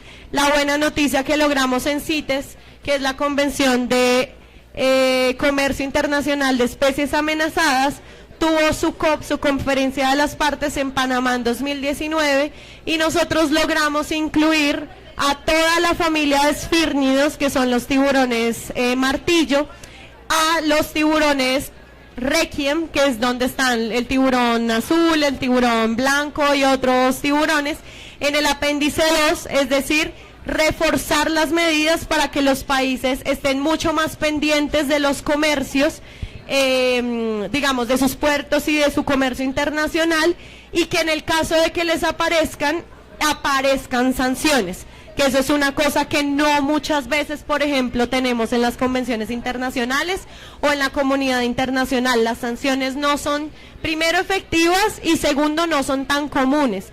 Pero, por ejemplo, nosotros al meternos en CITES, que es un brazo fuerte, digamos, del comercio internacional, estamos logrando que el foco vaya en unos tiburones que son pues objetivo del mercado negro y del mercado legal insostenible.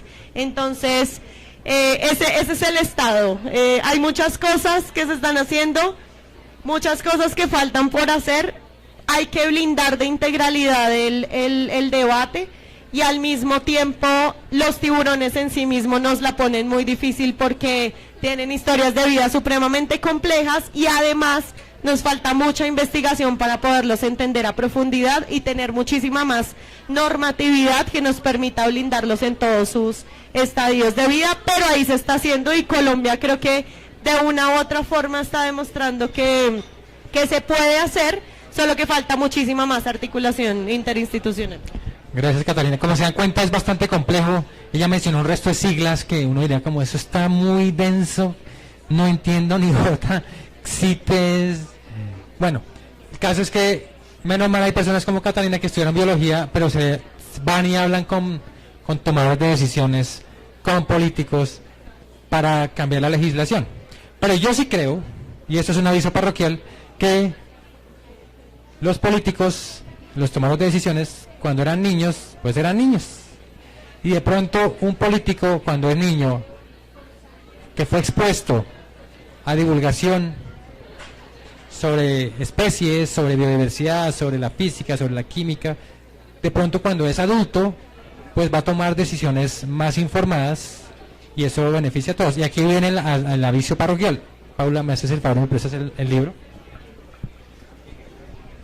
Entonces, un ejemplo es este. Entonces, Paula es la cantante de una banda rock para niños, pues infantil, que se llama Tu Rockcito. Entonces, nosotros con ella hicimos un libro para niños de tiburones. Es un libro ilustrado por Ana Ospina, se llama ella, que muestra historias de tiburones que se encuentran en nuestro país. Y es como un viaje submarino por las especies de tiburones. Pero también quisimos hacer canciones. Entonces en este libro hay unas canciones que hicimos con la Orquesta Filarmónica Medellín sobre tiburones del país, que ustedes las pueden en las plataformas, buscan Tiburroncito Filarmónico y ahí están. Entonces cada canción es sobre un tiburón diferente de Colombia. Entonces la idea de todo esto es que desde la academia, pues yo soy biólogo y mi especialidad son las ranas.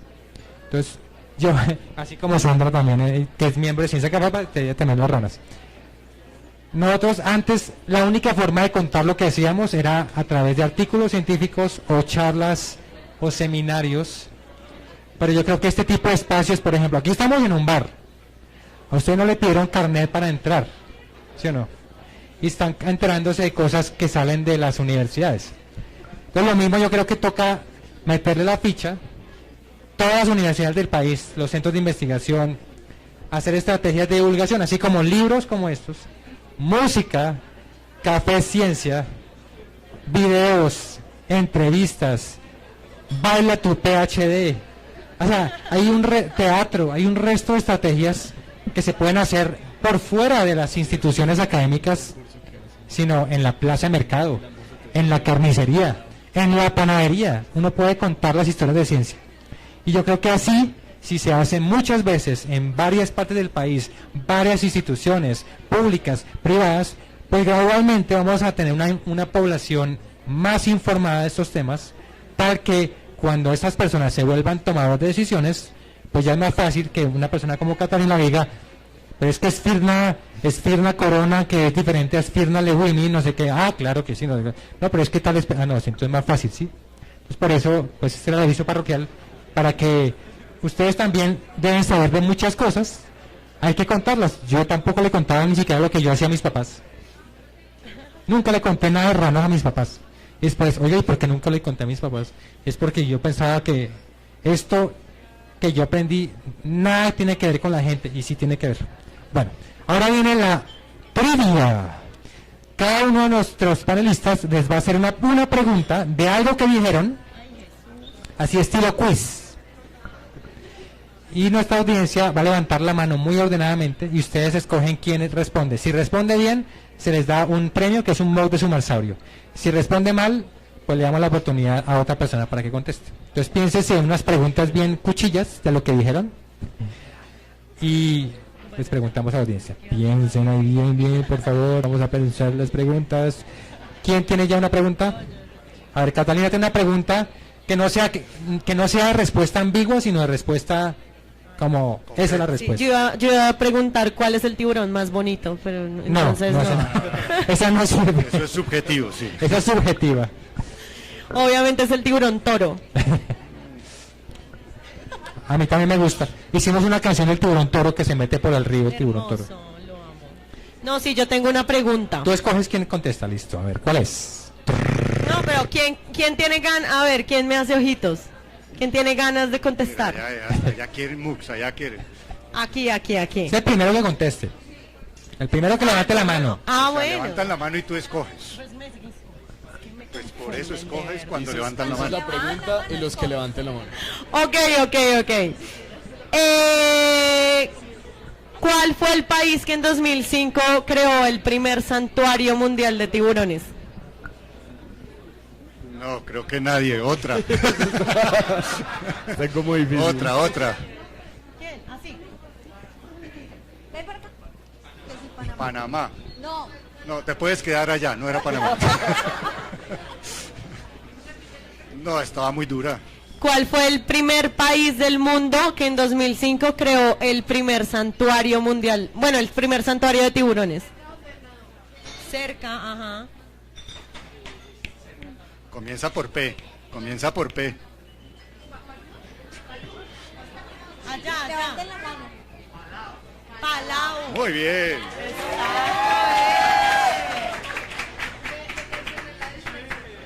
Ya dije comienza por P y ya ibas a decir Panamá, que no. Papúa Nueva Guinea.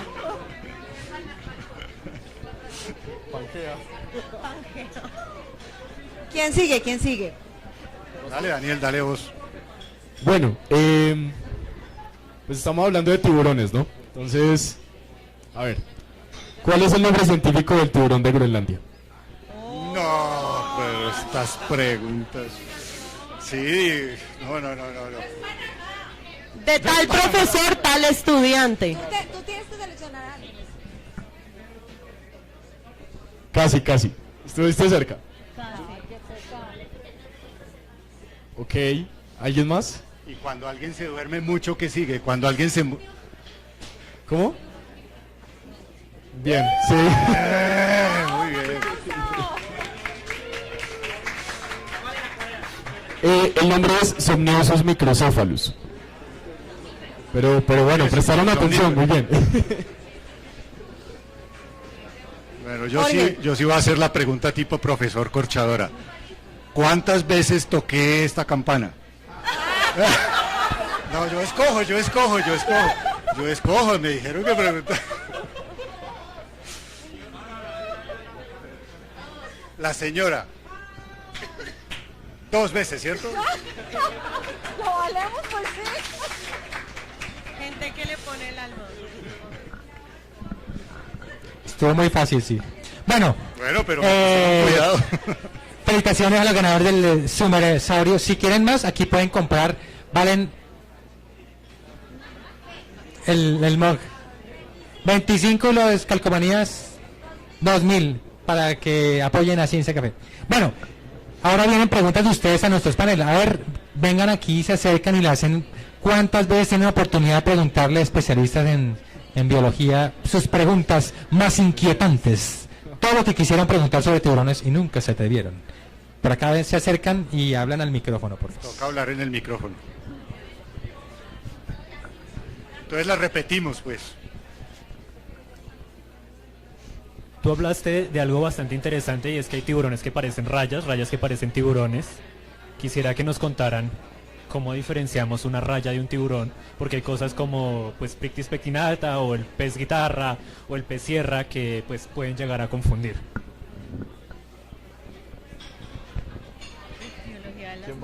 ¿Quién quiere contestar? Bueno. Bueno, entonces, un poquito de taxonomía.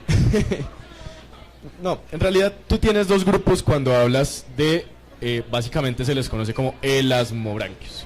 Entonces tú tienes 2 grupos, tienes las rayas y tienes los tiburones, ¿listo?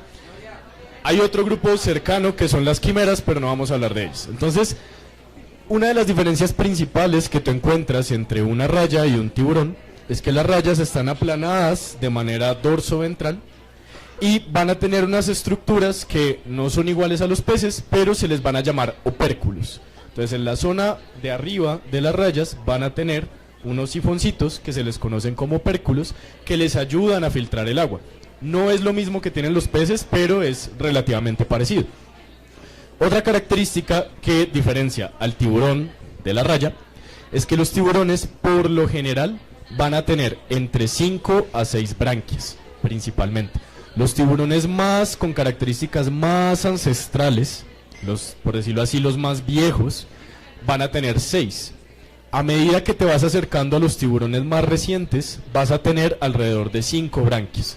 Entonces, si tú miras, por ejemplo, el tiburón blanco, el tiburón martillo, todos los tiburones famosos que tú conoces, tú les cuentas las branquias y van a tener 5 branquias. Hay otros tiburones que son súper raros, que se les conoce como tiburones grises, que el nombre científico es Exanthus grisius, que son tiburones de profundidad, tienen 6 branquias. Es una característica que nos dice que son tiburones dentro de todos los tiburones que son mucho más antiguos.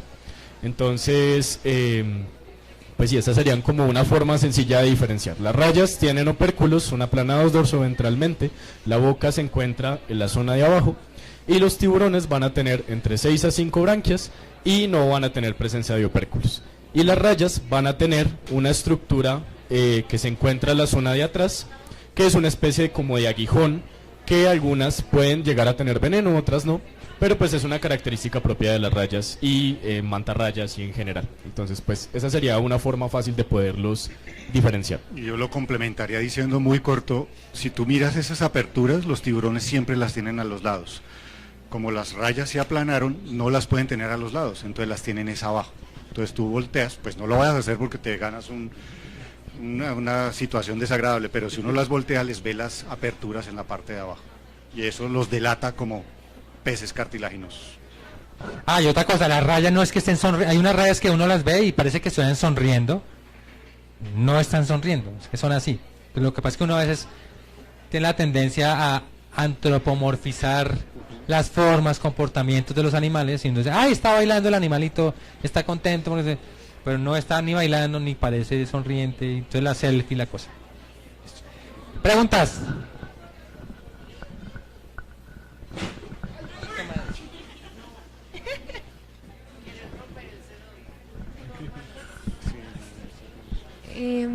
Con todo el tema de la prohibición de la pesca de tiburones, había leído que hay un problema y es que cuando se vuelve ilegal, cuando hay pesca incidental, las personas no reportan como por el miedo, entonces no hay un control de cuánta pesca hay. Y relacionado con eso, quería saber también digamos un ejemplo o cómo se ve ese trabajo con las comunidades en tema del tema de la pesca. Y el tema de pesca industrial versus artesanal, ¿no? Que tampoco es lo mismo. Este es un tema espinosísimo. El contexto es en 2021, el gobierno en ese momento saca un decreto que prohíbe la caza de tiburones en general. Entonces no hace absolutamente ningún miramiento de especies y demás. Sin embargo, fue muy criticado porque en este momento en Colombia todavía y en muchas partes del mundo, y de hecho es absolutamente, digamos, esperable en el mundo entero, hay pesca todavía de subsistencia de tiburón. Entonces, en el Pacífico colombiano, bueno, en el Pacífico y en el Caribe, todavía se pueden ver comunidades subsistiendo de toyo, que es, digamos, usualmente el toyo se habla como el tiburón este que es Mustelus sp, ese como le dicen, como tiburón... Sí, toyo. Sí, ese tiene otro nombre, pero bueno, son unos tiburoncitos chiquitos y demás, aunque a veces también toyo le dicen a varias otras especies de tiburones. Y en ese momento pues entran las comunidades y muchas otras ONGs en una puja con el gobierno nacional, porque básicamente ese decreto no tiene en cuenta esas particularidades, digamos, socioecológicas que blindan, digamos, al Pacífico y al Caribe colombiano. Ya este año se deroga parte de ese decreto y se incluyen 15 especies de tiburones como pesca incidental, es decir, si eso llega a caer en las redes de la pesca, o más bien, de pescadores artesanales, si se reporta, simplemente no se judicializa, ni se investiga, ni nada de eso, porque se considera pesca de subsistencia. Sin embargo, y ahí viene, digamos, una de las dicotomías antes de entrar un poco más a la pregunta, ese decreto tuvo en cuenta a varias especies que son semioceánicas u oceánicas, es decir, estarían entrando, por ejemplo, juveniles dentro del marco de la pesca incidental, sabiendo que uno, no son objetivo de la pesca de muchas de la mayoría, sino todas las comunidades, y segundo, pues estaría haciendo target en unas poblaciones que lo que hacen es criarse muy cerca a la costa, por ejemplo en el Pacífico colombiano, y luego migrar a zonas oceánicas como lo puede ser Malpelo, e incluso tomar las migravías por el corredor marino del Pacífico este tropical hasta Isla Coco, hasta Isla Coiba o incluso a Galápagos. Entonces, en efecto, digamos, las personas tienen mucho miedo, digamos, de reportar la pesca de tiburones o la pesca en general, porque precisamente hay unos protocolos de judicialización y de investigación bastante fuertes en Colombia, y bueno, en el mundo entero es bastante parecido. Y por eso ese tipo de decretos o de instrumentos de política pública son importantes tenerlos en cuenta siempre y cuando tenga en cuenta, valga la redundancia, esas interacciones que hay entre las comunidades y las especies que se están intentando pescar. Entonces, hemos visto, por ejemplo, que en el caso particular del decreto de tiburones acá en Colombia, podría llegar este decreto o más bien esta resolución, porque fue una resolución la que se hizo este año, que deroga parte del decreto que prohibía la caza de tiburones, podría estar exculpando, por ejemplo, a pescadores industriales que ya por ver que esa especie está listada en una lista, en un instrumento de política pública que te dice que no va a ser judicializable, entonces puede que pasen de largo y de hecho que los números ni siquiera se reporten, haciendo que también, digamos, ese monitoreo, control y vigilancia se torpedee y se ralentice muchísimo más, cuestión que bueno, al final afecta absolutamente a todo, por lo que les dije hace unos momentos. Básicamente el gran problema del océano, el gran problema de la pesca a nivel mundial es que hay muchísima subrepresentación de los números que hay en este momento, tanto en pesca industrial como en pesca artesanal. Y segundo, a todas esas actividades que se hacen y que tienen que reportar, realmente no se llega con suficiente dinamismo para cuando hay, no sé, algún problema o alguna alerta de que se está haciendo algo mal o que se pueden mejorar simplemente las prácticas. Entonces, ese es, digamos, el llamado para que no hayan esas grandes, ¿cómo decirlo?, como esas dudas alrededor de esos procesos.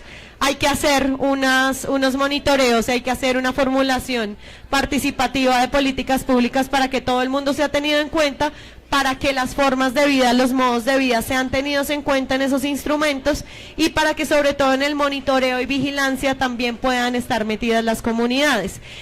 Sin embargo, creo que Colombia es un ejemplo bueno, digamos, en términos de hablar con las comunidades, de hablar con la gente que hace este tipo de cuestiones, y de una u otra forma por eso es que se hizo, por ejemplo, la resolución de tiburones que deroga ese decreto, porque ya se comenzaron a hacer unas mesas participativas en donde se hablaba con las comunidades, por ejemplo, las ahumadoras y las personas que dependen, digamos, por casa de subsistencia en el Pacífico colombiano, comenzaron a hacer unas mesas técnicas de intercambio de conocimientos con el Ministerio de Agricultura, con la Autoridad de Pesca y demás, en donde les contaron cuáles son sus realidades, y en ese momento entonces se cambia el instrumento de política pública para responder a esas necesidades. Sin embargo, quedan muchísimos huecos porque obviamente entra la manipulación de muchos pescadores industriales, entra la manipulación de muchas ONGs, entra la manipulación de sectores también,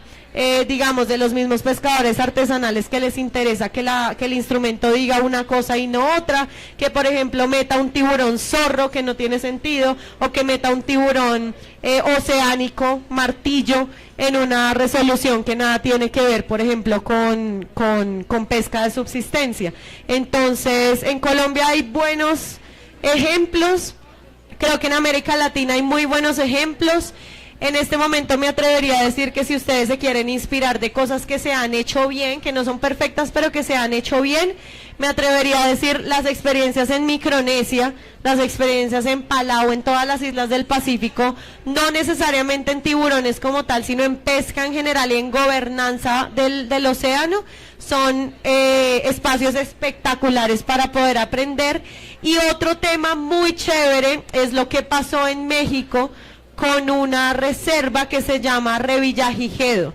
Revillagigedo es una reserva, bueno, una área marina protegida que nació, digamos, de la sociedad civil y tuvo todo un encuentro tanto con pescadores industriales que al principio se estaban oponiendo terriblemente a la creación de una MPA ahí, como con comunidades y con académicos y demás, y luego después de unos 10, 15 años se dieron cuenta que en realidad las poblaciones tanto de tiburones como de peces, particularmente atunes, tortugas y demás, florecieron, y en realidad está haciendo muchísimo más bien tanto a los industriales como a las comunidades esa presencia de esa MPA que la ausencia de esa MPA. Entonces creo que a nivel latinoamericano yo podría hablar muchísimo y destacar muchísimo Revillagigedo como uno de los pilares de la conservación marina a nivel global.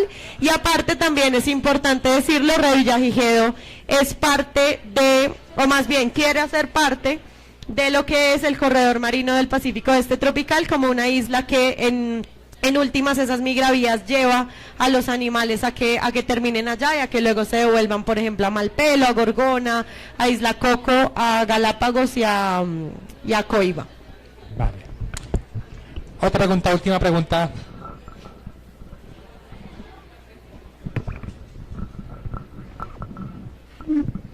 Bueno, yo tengo dos. ¿Se puede dos? La primera es para ti, Daniel. Cuando hablaste de que se podían ver los anillos de crecimiento en las vértebras de los tiburones, si ellos no tienen un esqueleto óseo y no depositan calcio, quería saber qué es lo que depositan para que se formen anillos y si esos anillos estaban en todas las especies o solamente en aquellos que migraban. ¿Hago la otra de una vez? La otra era para ti, Jorge. Si se ha evaluado el impacto de la ceba de tiburones en el turismo, si hay algún tipo de cambios de comportamiento en ellos. Tú dijiste que eran muy inteligentes y se iban apenas dejaban de cebarlos, pero ¿cómo eso influye en el comportamiento pues de alimentación de los tiburones? Bueno, ese punto que mencionas es bien interesante. Pues en realidad esos estudios de crecimiento no son extrapolables a todas las especies. Se han dado cuenta que hay especies que es muy estricta la conformación de los anillos. Estos anillos simplemente son conformaciones de cartílago, es decir, están asociados a ciertas proteínas que tienen los tiburones que contribuyen a la conformación de cartílago. Sin embargo, no están vinculadas, por ejemplo, con procesos de calcificación o desarrollo de hueso, como sí se ven, por ejemplo, en peces o en otros individuos. Lo que se hace básicamente es muy manual. Básicamente lo que hacen es que toman la vértebra, la abren y utilizan una serie de reactivos, en este momento no recuerdo muy bien el nombre, pero tiñen básicamente la vértebra de color azul y tú puedes ir viendo cómo se va conformando diferentes regiones a lo largo de la vértebra a medida que se va creciendo. Ahora, ¿qué problemas hay con eso? Uno, tienes que matar al individuo, entonces pues eso para especies que por ejemplo están en peligro crítico de extinción no es viable. Y dos, no todos tienen estos anillos de crecimiento, precisamente porque algunos tienen un mayor vínculo con este proceso de conformación de cartílago y es mucho más estricto, pero otros no es tan visual. O hay incluso especies que mantienen el mismo tamaño durante mucho tiempo, entonces esos anillos de crecimiento pues no se van a poder ver. Entonces, sí, eso por ese lado. ¿Qué era? Perdón.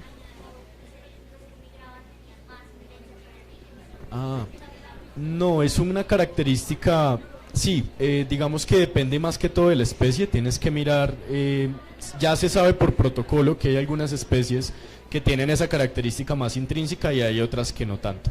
Entonces, pues sí, no tiene tanto una vinculación con procesos migratorios, de pronto sí con los tamaños, si hay especies que crecen mucho más en el tiempo, es más viable poderlo visualizar, pero pues hay especies que mantienen un tamaño estándar por muchos años, entonces no es posible hacer una estimación debido a esos pocos cambios en el desarrollo en cuanto a tamaño.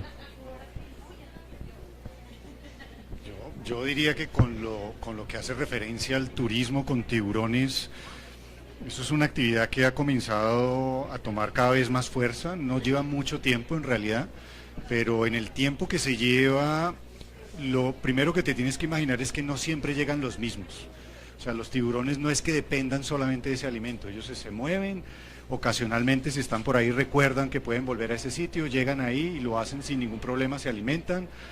Normalmente lo que hacen las personas que los alimentan es que también ellos tienen un registro fotográfico, o sea, así como en muchos animales se puede identificar por manchas, por diferentes cosas, en los tiburones también es porque uno tiene la aleta un poco más inclinada, porque otro tiene la mandíbula un poco deformada precisamente por esas actividades de caza, de pesca, de todo ese tipo de cosas.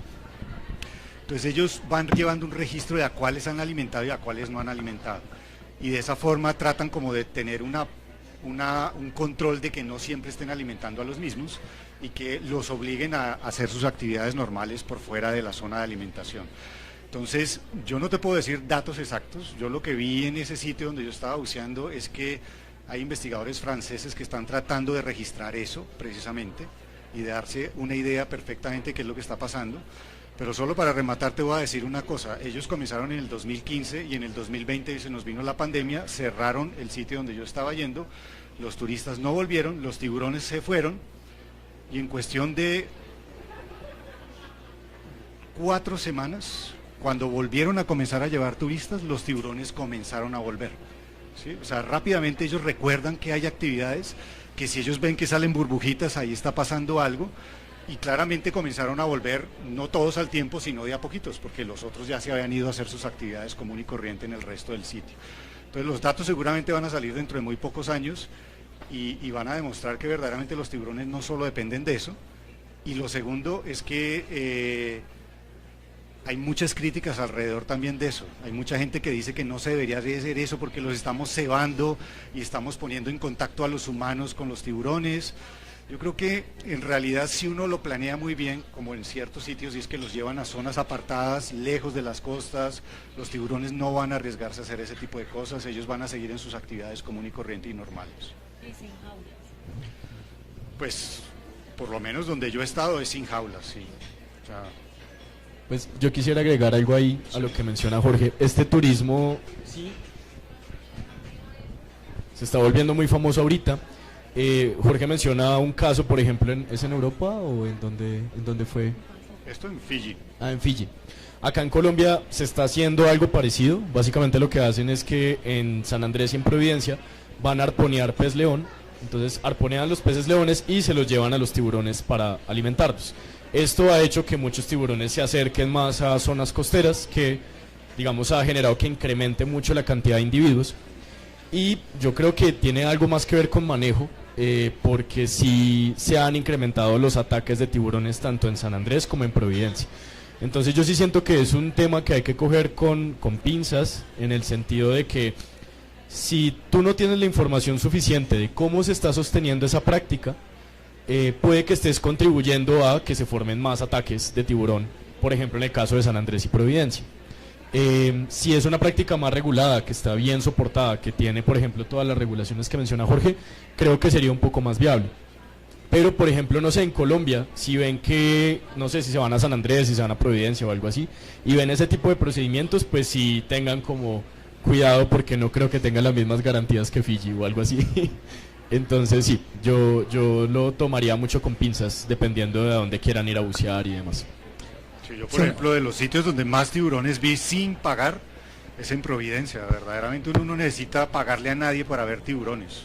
En Providencia es bien interesante la posibilidad de bucear con tiburones. Los buceos más lindos que yo he hecho ha sido primero Galápagos, segundo Providencia. Vayan a Providencia, es una cosa increíble. Una anécdota es que el padrastro de una amiga, él es médico y estaba en Providencia pagando uno de estos cursos de buceo con tiburones, y el guía estaba con un cebo, y él estaba haciendo lo que dijo Jorge que no se puede hacer. Él sacó la mano y el tiburón se confundió y le mordió la mano y casi la pierde. Lo tuvieron que traer a Bogotá y coserle la mano, casi se quedan sin mano. Pero eso fue como una imprudencia de la persona que estaba, pues porque muchas personas que no son expertas cerca a los tiburones, y tú le pones cebo, pues, y cerca a la playa, entonces es de pinzas el tema. Sí. Bueno, se nos acabaron las ¿alguna otra, la última? ¿No? ¿Sí? A ver, Camilo, venga para acá y hace la pregunta.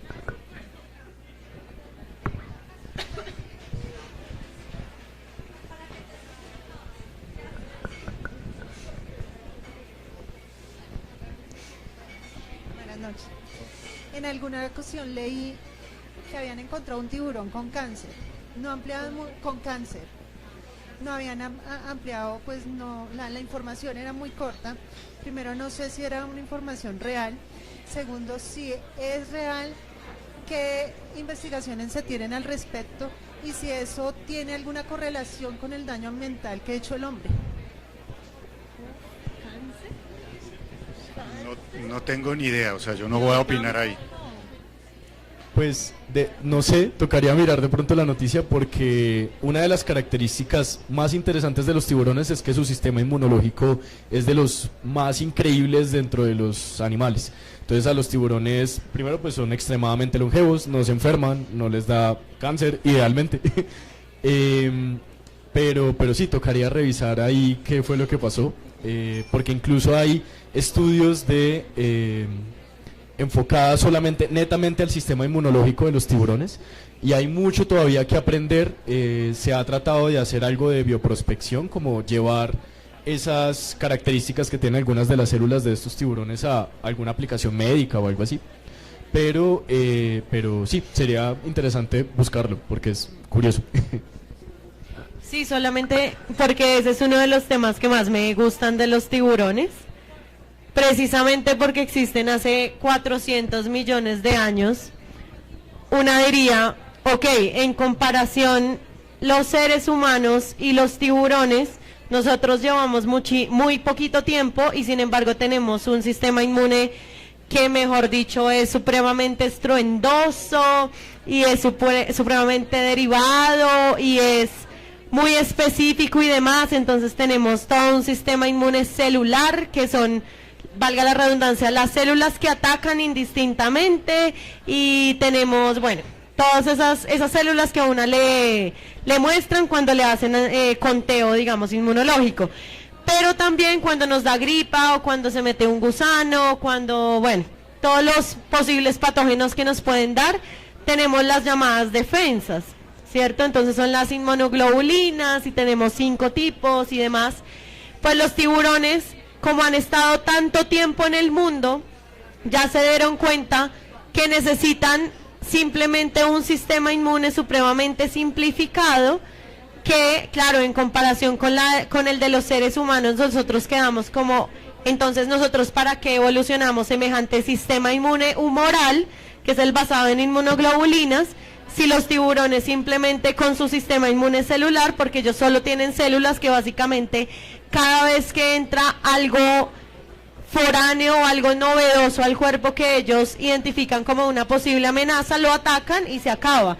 Esa es la razón por la que, digamos, aquí nos miramos los tres como así que un tiburón con cáncer, porque es una de las cosas que una da por sentada. A un tiburón no le puede pasar nada o simplemente no está reportado, digamos, que tengan una enfermedad como tal, porque siempre que entra algo raro al cuerpo, simplemente ellos lo atacan y lo matan. Y una se preguntaría, pero ¿por qué tan simples si llevan tanto tiempo en el planeta? Entonces esa es una digamos, una de los momentos o de los lugares de investigación que a mi parecer son de los más interesantes para los tiburones y que tenemos, y ese y el de la cicatrización, que tenemos a como de lugar que investigar y que tratar de aplicar, bueno, de la manera más ética posible en cuestiones biomédicas. Entonces, averiguaremos, porque ya nos dejaste con la duda. Sí, los tiburones son increíbles. Se acaba el tiempo. Listo. Bueno, entonces para despedirnos, no olviden ir a la exposición de unidades de tiburones, entrada gratuita, llegan allá y hay un código QR, se inscriben y entran. Comprar el libro de tiburones. Tiburones, una travesía submarina, en todas las librerías del país. Escuchar el álbum de Tiburones, Tiburroxito Filarmónico, con la banda Turroxito y la Filarmónica de Medellín. Y volver a Ciencia Café para sumarse. Un agradecimiento a nuestros panelistas, un aplauso a nuestros panelistas. También un aplauso para organizadores de Ciencia Café, Sandra Galeano, Vicky Flechas y Nicolás Urbina. Y por supuesto, a Casa Magola, buen día. Nos vemos en un mes en otro episodio fascinante de Ciencia Café. Recuerden que queda grabado en YouTube por si lo quieren repetir. Y chao a la gente que está viendo en vivo. Chao, chao, chao. Y vayan a la COP16 de Cali, a el pabellón del océano. Vamos a tener un pabellón del océano. Vamos a llevar los tiburones a Cali. Comen champús y ven tiburones. Ay, ¿y puedo hacer una cuña? ¿Ustedes conocen a Fraile Juan Ernesto Pérez? Si ustedes buscan la temporada número 2 de Fraile Juan Ernesto Pérez, el episodio 9, Fraile Juan descubre aleteo de tiburones en el Pacífico colombiano, y esta servidora le ayuda a detenerlo, para que lo vean y apoyen también el talento nacional. ¡Bravo, bravo, Fraile Juana!